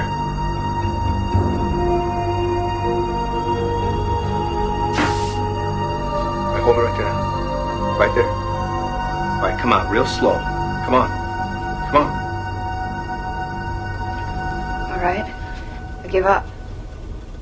Look, I know I shouldn't have done this. Who are you? I was going to Mimir for the Linguistics Academy there. And then I heard JVS was going to Woden, so I... You see, my brother, Jerry, he works on Woden, on the government survey team there, and it's been 5 years since I've seen him. I haven't seen him since he left Earth. You see, it was just sort of the two of us growing up, and, well, I knew it'd be like a year before I'd see him again. 5 years is a long time, you know. I've missed him. And I know I shouldn't have stowed away, but I didn't want to wait another year. I knew I'd be breaking some sort of regulation. Another look. I'm not a freeloader. I can pay for my own keep once we get to work. And I've got a Class B computer license, and my background is in linguistics, so that might be useful. This is nice. What's your name? Marilyn. Marilyn Lee Cross. My brother's Jerry Cross. Do you know? No, I don't. Are we going faster? Yeah, I shut off the engines that were decelerating us as we moved into Woden's star system. I'm trying to save a little fuel for a little while. Why? Stardust, this is EDS 34G11. Barton speaking, priority blue. I need to speak with Commander Delhart immediately. Are you gonna... Priority blue acknowledged, Barton. Patching you in. Are you going to ask them to come back for me? Don't. Martin, what seems to be the problem? Commander Delhart, we have a stowaway on board. I see. I assume you've followed standard procedures. Negative, sir, I have not. Commander Delhart, the situation is a little unusual here. The stowaway isn't a criminal or a smuggler. She's a girl. What? Yes, sir, a teenager. She wants to see her brother in Woden. She didn't even know what she was doing. Oh. Commander Delhart, is there another cruiser in the area? A freighter or another scout ship? No, you're too far out. We're the only ship within 40 light years. What about sending out another EDS?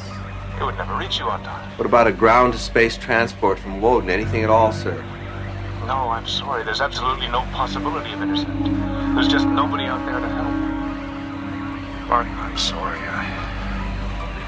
I wish to God there was something I could do, but there isn't. You do understand that, don't you? What does he mean? Yes, sir, I understand.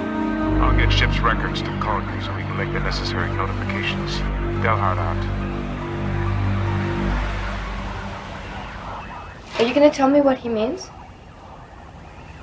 The ship is carrying serum for cholera fever. Back to Group 1 on Woden. Their base was hit by a meteor storm. Their supply was wiped out. Do you know what cholera fever is? No. It's like meningitis. It's quicker and more painful. Group 2, where your brother is actually 8,000 miles away across the Western Sea from Group 1, so there's no way they can get back to Group 1 in time to help, which means 35 men are going to die unless the ship with the serum reaches them on schedule. I see, so I'm throwing you off the schedule? EDS, this is ship's records. EDS. This is EDS, I acknowledge. We'll need all the data on the subject's identification disc. One moment, please. I see your identification disc.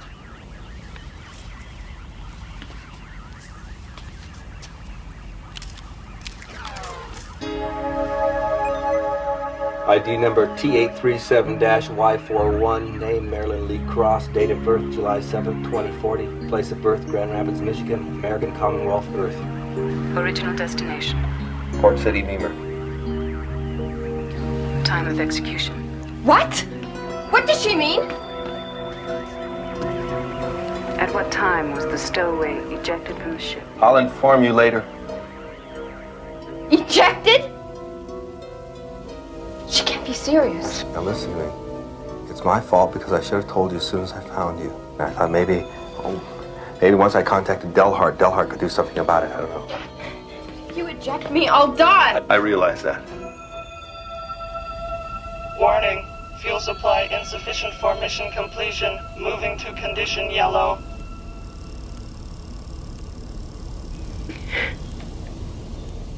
I didn't hurt anybody. I just wanted to see my brother. Nobody wants you to die, and nobody would ever let it be this way if there was anything humanly possible they could do to change it, but there's not. I mean, these emergency dispatch ships are given just exactly enough fuel to get to their destination, maybe a little extra to allow for atmospheric turbulence. And my added weight will cause it to lose its fuel before we reach the ground. Yeah, it'll crash, and you and I will die, and so will 35 people waiting for the serum. What about the Stardust? Can't it come to pick me up? No. God, it's carrying medical supplies and food to the outer colonies, and hundreds of people will die if it doesn't reach its destination on schedule. You talk like this happens every day, you know? Just like you're throwing some excess baggage overboard. You don't think I'm going to have to live with this for the rest of my life? I mean, every night when you come to me in my dreams, don't you think if there was anything I could do to help you, I would do it? Entering Woden gravitational vector phase 1. Engine ignition must occur at T-minus 85 minutes. Mass must be reduced.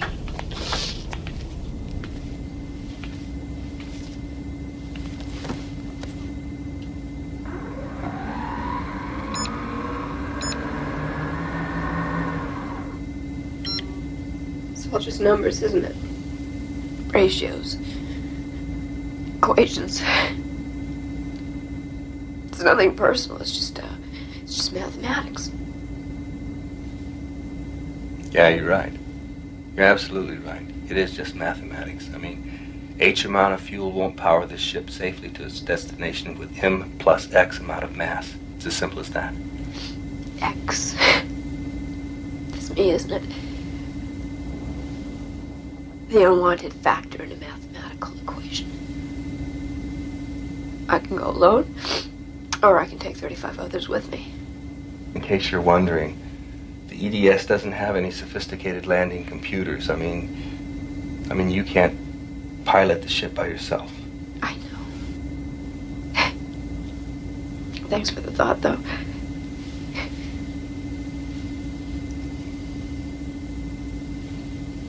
Isn't there anything else? What, jettison? These things are designed pretty lean. I mean, there's hardly an extra kilogram.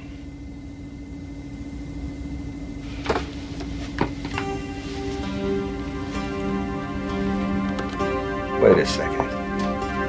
Just wait 1 second. Warning, fuel supply insufficient for mission completion.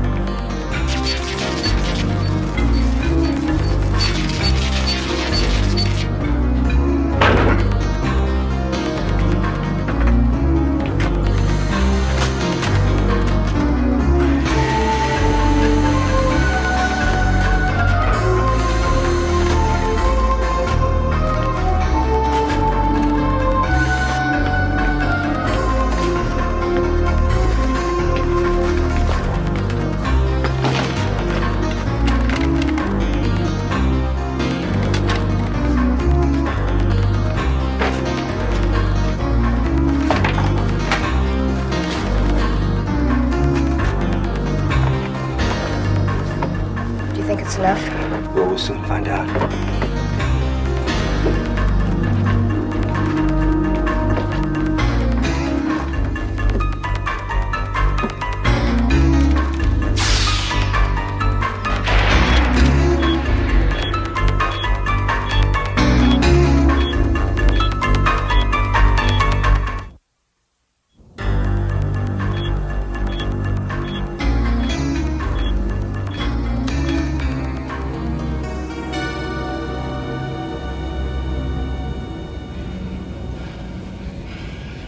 Damn it, that's not even half what we need.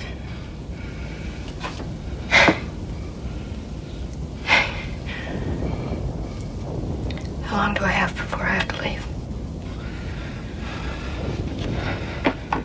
I have to reactivate the engines and start deceleration by 1900 hours. That's less than an hour. Oh, God, how did this happen so fast? It's different out here. I mean, it's not like Earth. The frontier's so vast that there's no margin for error out here. I mean, you make a mistake, there's nobody can help you. Entering Woden gravitational vector. Phase 2 engine ignition must occur at T-minus 75 minutes. Do you want to talk to him? Your brother? Do you want to talk to your brother? I think we're within range now. Yes. EDS 34G11 to Group 2 on Woden, please copy. Group 2, Woden. We copy EDS. Jerry Cross, please. It's urgent. Jerry? No, he went out on a reconnaissance mission. He won't be back for a while yet. Over. Please notify him as soon as possible, then signal us. It's urgent. EDS out.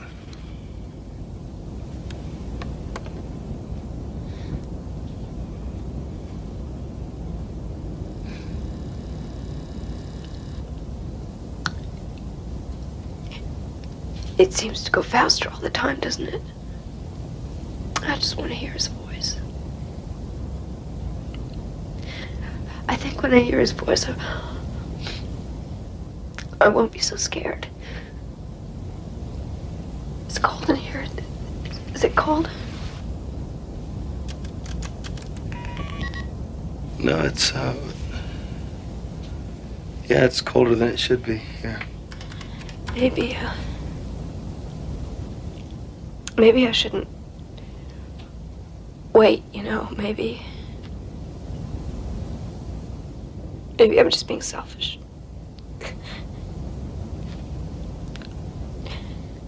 Maybe it would be better for Jerry if you told him afterward. No. No, that's not what he'd want. He'd want you to wait. Is it getting dark where he is?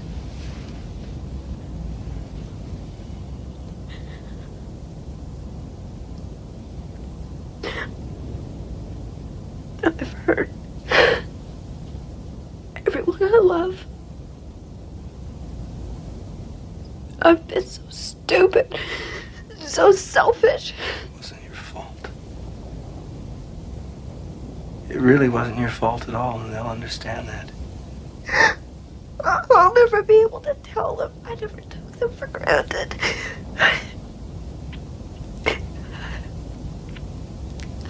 And I knew about all those little sacrifices they made.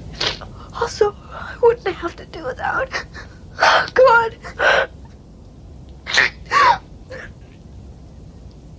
Never being able to tell them how much I love them. They know.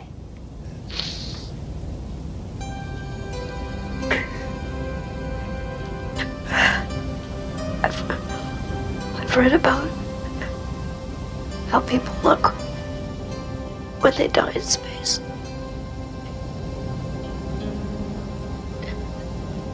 But I didn't do anything. I didn't do anything to die for. Please, I know you didn't. I know you didn't, and I know you're not to blame, and I'm sorry. Do you understand me? I am so sorry.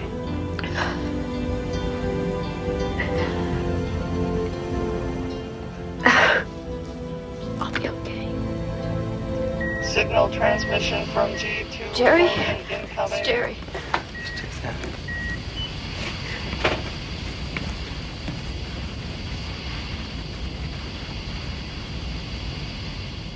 Cross here, what is it?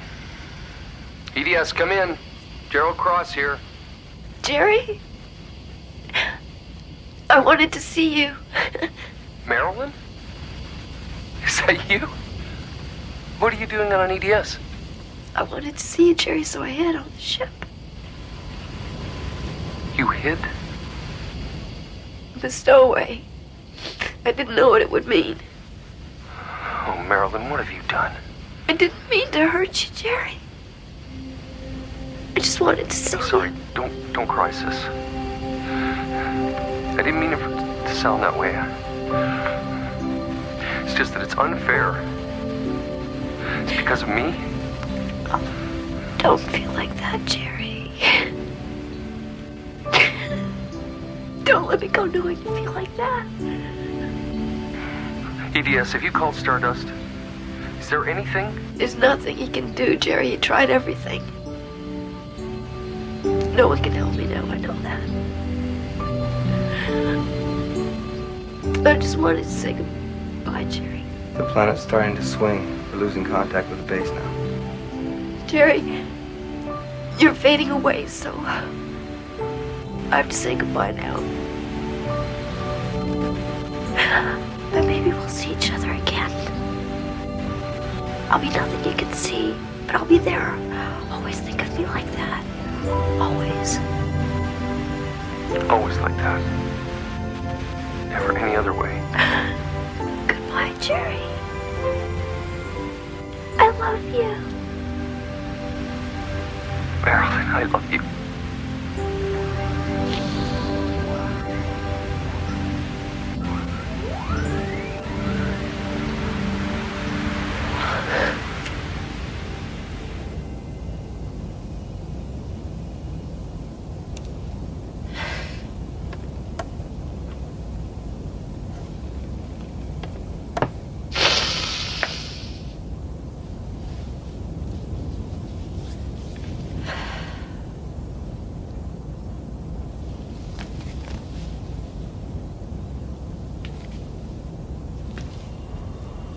Warning, fuel supply insufficient for mission completion at present. Mass.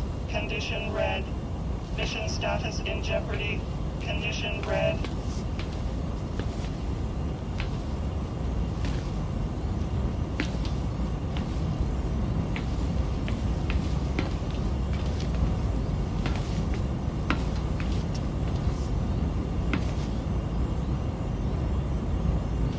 I'm ready.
In the darkness, Thomas Barton hurtles towards his destination with the realization that there is room for emotion on the wilder frontiers of the universe.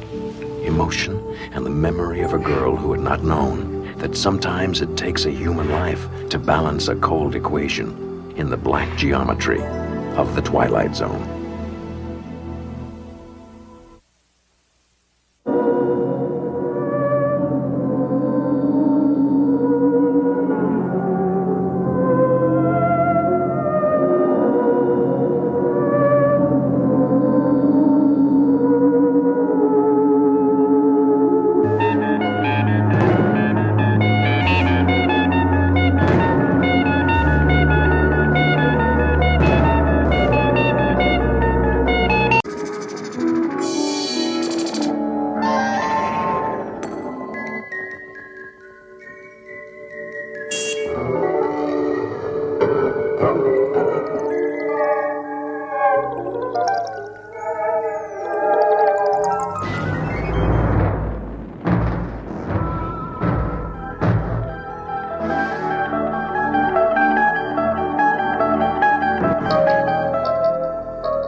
We direct your attention to the man with the sleek leather briefcase. His name, Dr. Mallory Craig. Thanks, bud. Occupation, psychologist, newly employed by the Crestridge Sanitarium. For the last 2 weeks, he has been visualizing his first day, looking forward to it with eager anticipation. But there's a terror behind those cold institutional walls that nothing in his education has prepared him for.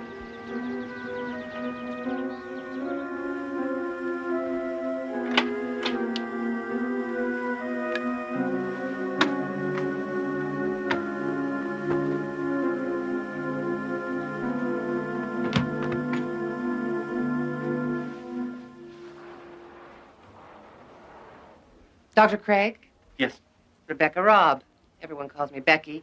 I'm the catch-all head nurse, good cop, bad cop, advisor on policy, and tracker down of missing paychecks.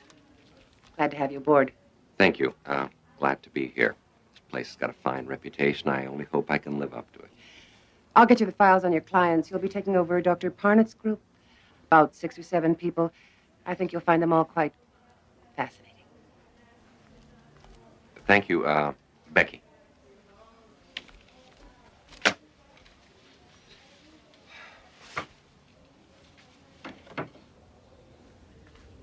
Becky, can I see you a second? Sure. What can you tell me about this patient? Name of Sharon Miles. It says here she committed herself. That's correct. Although Dr. Parnett thought there might also have been some family pressure to check in. It also says she refused to leave the house, was constantly rearranging furniture in strange ways, and refused to sleep anywhere but in a plain white room. Still does. Since she's been here, she's repainted her room, I guess about half a dozen times by now. Anytime there's a spot or a crack. Dr. Parnett said to let her do it. It might be good therapy for her. She dresses only in solid colors and refuses to leave her room except for meals and counseling sessions. And then only with difficulty. I've never heard of anything like this before. What's her attitude? Frightened. Doctor, in my 10 years as a nurse, I've never seen anyone so completely, utterly terrified. Of what? I don't know. Even Dr. Parnett couldn't find out that one. Good night, Doctor.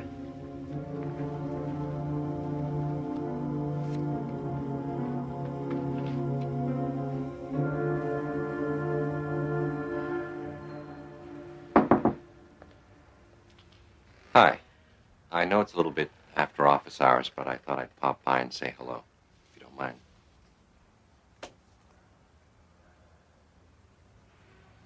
Yours? Nice work. I'm afraid arts and crafts are pretty much beyond me. Tried to make a bookcase once, ended up as a napkin holder. Nice room. Spartan, but very nice. Thank you. I've been going over the caseload, and yours is very interesting. I noticed that you graduated to therapy on a voluntary basis. Dr. Parnett decided not to push matters. If there was something I wanted to talk about, I'd talk about it.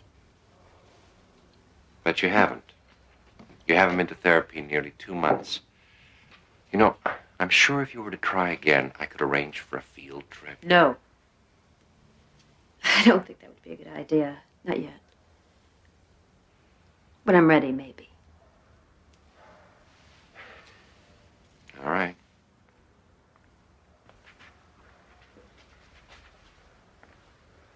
But if you should ever feel like talking, I think you know where to find me. Good evening.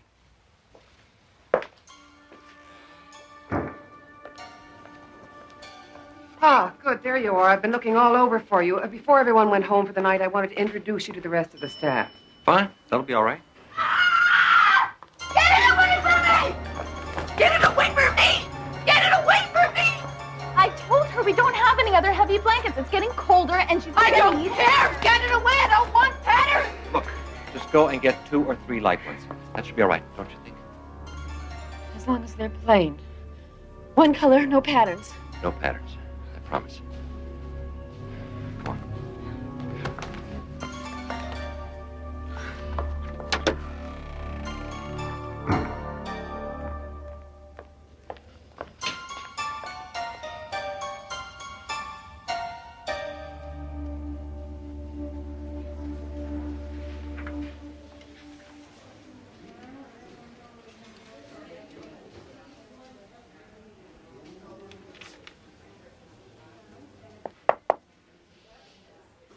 Guess I didn't make a very good impression last night.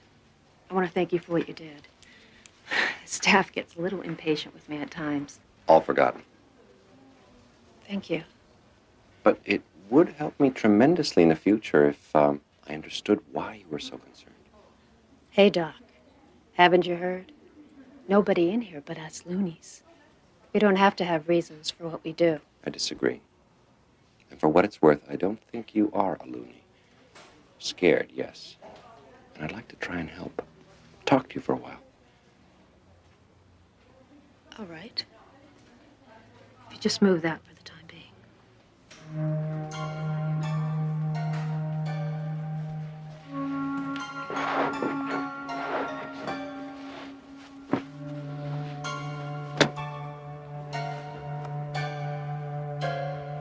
After I finished college, I met Jeff. And we got married about a year later. And we had a boy, Bobby. He's 7 years old now. And I don't hate my mother or my father, and I never wanted to sleep with my brother.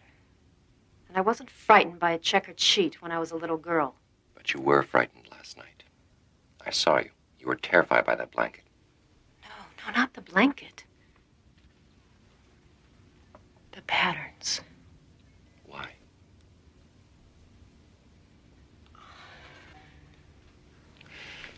Don't you want to leave this place? I can't imagine you'd want to stay. Then why don't you tell me? You wouldn't believe me if I told you. Try me.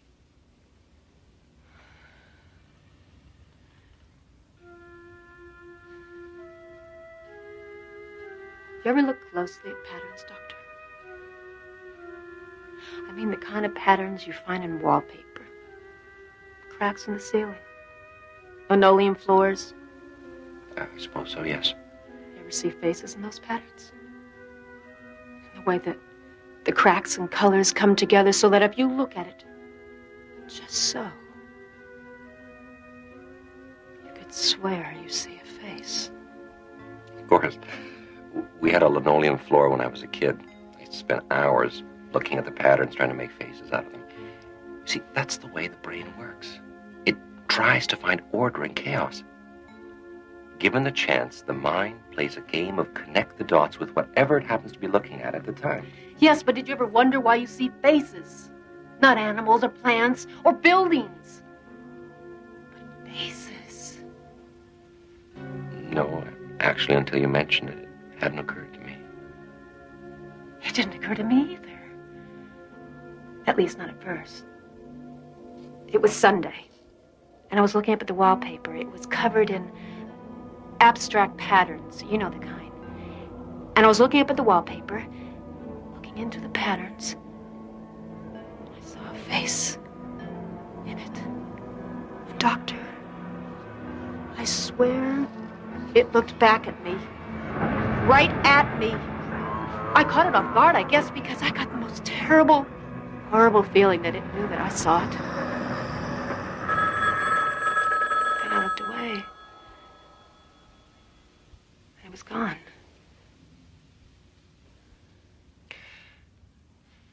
Perhaps you only thought the face was looking at you. No. No!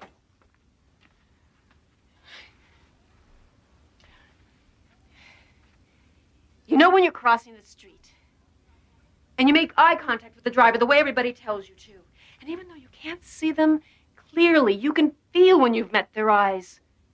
You know they're looking at you. Well, this face was looking at me, just like that. And why did it suddenly disappear? You said yourself that you looked away. At that moment, your mind rearranged the dots into a different pattern, one without a face. No, there was something there, Doctor. I saw it and it saw me. It's trying to kill me.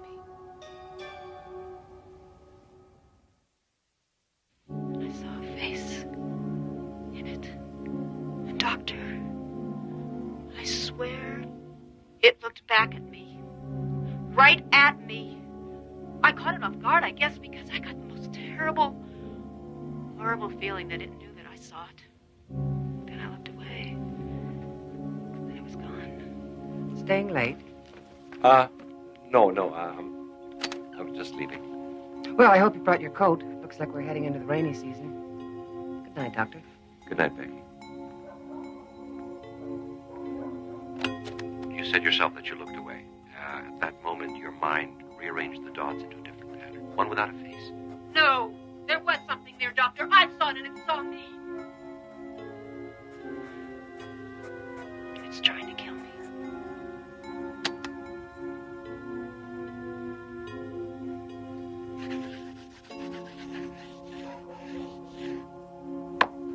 After I saw the first face, I started seeing more of them. They were watching me, peering out of the patterns of carpet, ceilings, wallpaper. I tried to paint over them, but they kept coming through. Faces in the pile of leaves next door. Faces in tree trunks, brick walls.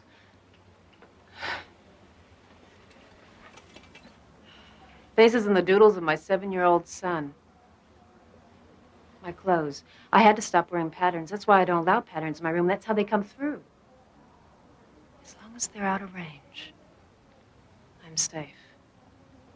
Sometimes I get the feeling that I hear them talking, whispering about me, trying to decide what they're going to do about me. You keep saying they. Who are they? I don't know. Sometimes I get the feeling that they're looking in from someplace else, someplace parallel to this, that only intersects us at certain points. I get the feeling that they're old. Very, very old. What do you think they would do to you, finally, if they got you alone? I don't know. I try not to think about it. And I'm not going to give them the chance to find out. Did this have something to do with your decision to commit yourself? I'm awfully tired, Doctor. Can we pick this up? Will you tell me tomorrow what happened? Sir, come back!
Don't resist us.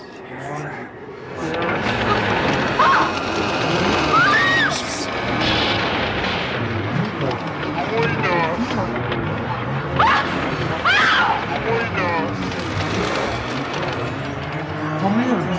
Come with us. Come with us. Come with us.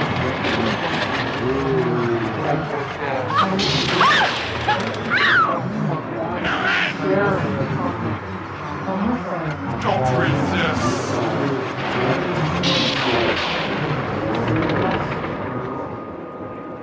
Bobby!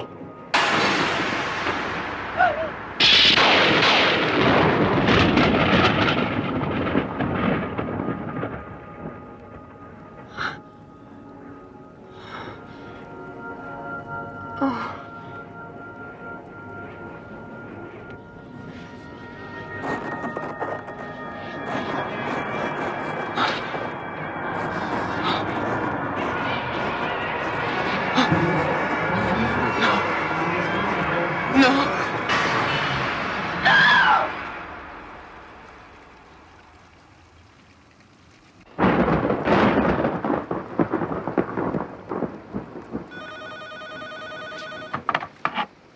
Hello. It's me, Sharon. I've changed my mind. I can't live like this anymore. Someone has to know in case something happens to me. Tomorrow I'll tell you everything. Glad to hear that, Sharon. And, Doctor, I lied to you. I think I know what they are and what they're trying to do to me. I can't trust them not to. Doctor, please, if anything happens to me, promise me you'll protect them. Jeff and my son, promise me? Well, I promise.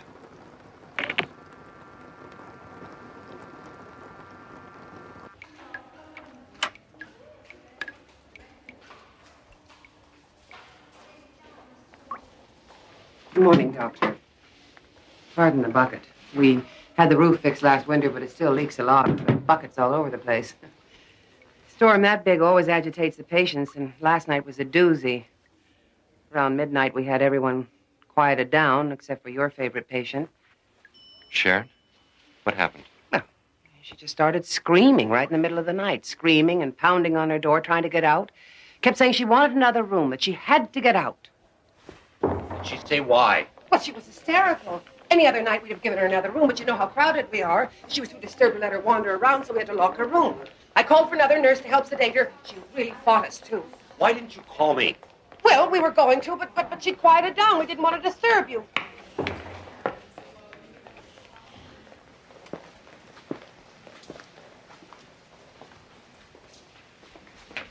Good morning, Doctor. I hear you give our nurses quite a night. Well, I was being silly, and I realize that now. Storms frighten me. Actually, thanks to you, I realize I've been silly about a lot of things. Such as? Such as being here, committing myself, abandoning my son and husband just because of some perfectly irrational fears. It's wrong. And I can see that now. I guess all I really needed was someone to talk to. I fear you give me way too much credit. It's a very pretty outfit. Very intricate patterns, I thought. Just one more sign that all is well. I called the front office and had it brought to my room. With some luck, I signed the release forms and I'll be leaving here this afternoon. So soon? I thought we could at least finish our... We did. And again. Thank you.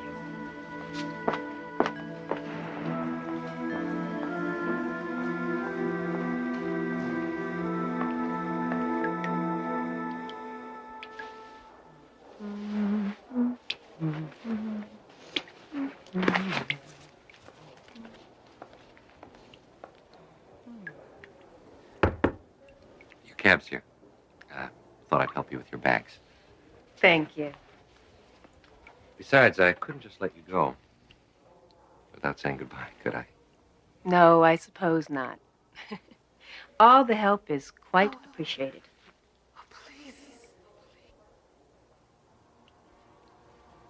Did you hear something? No. Must have been the wind.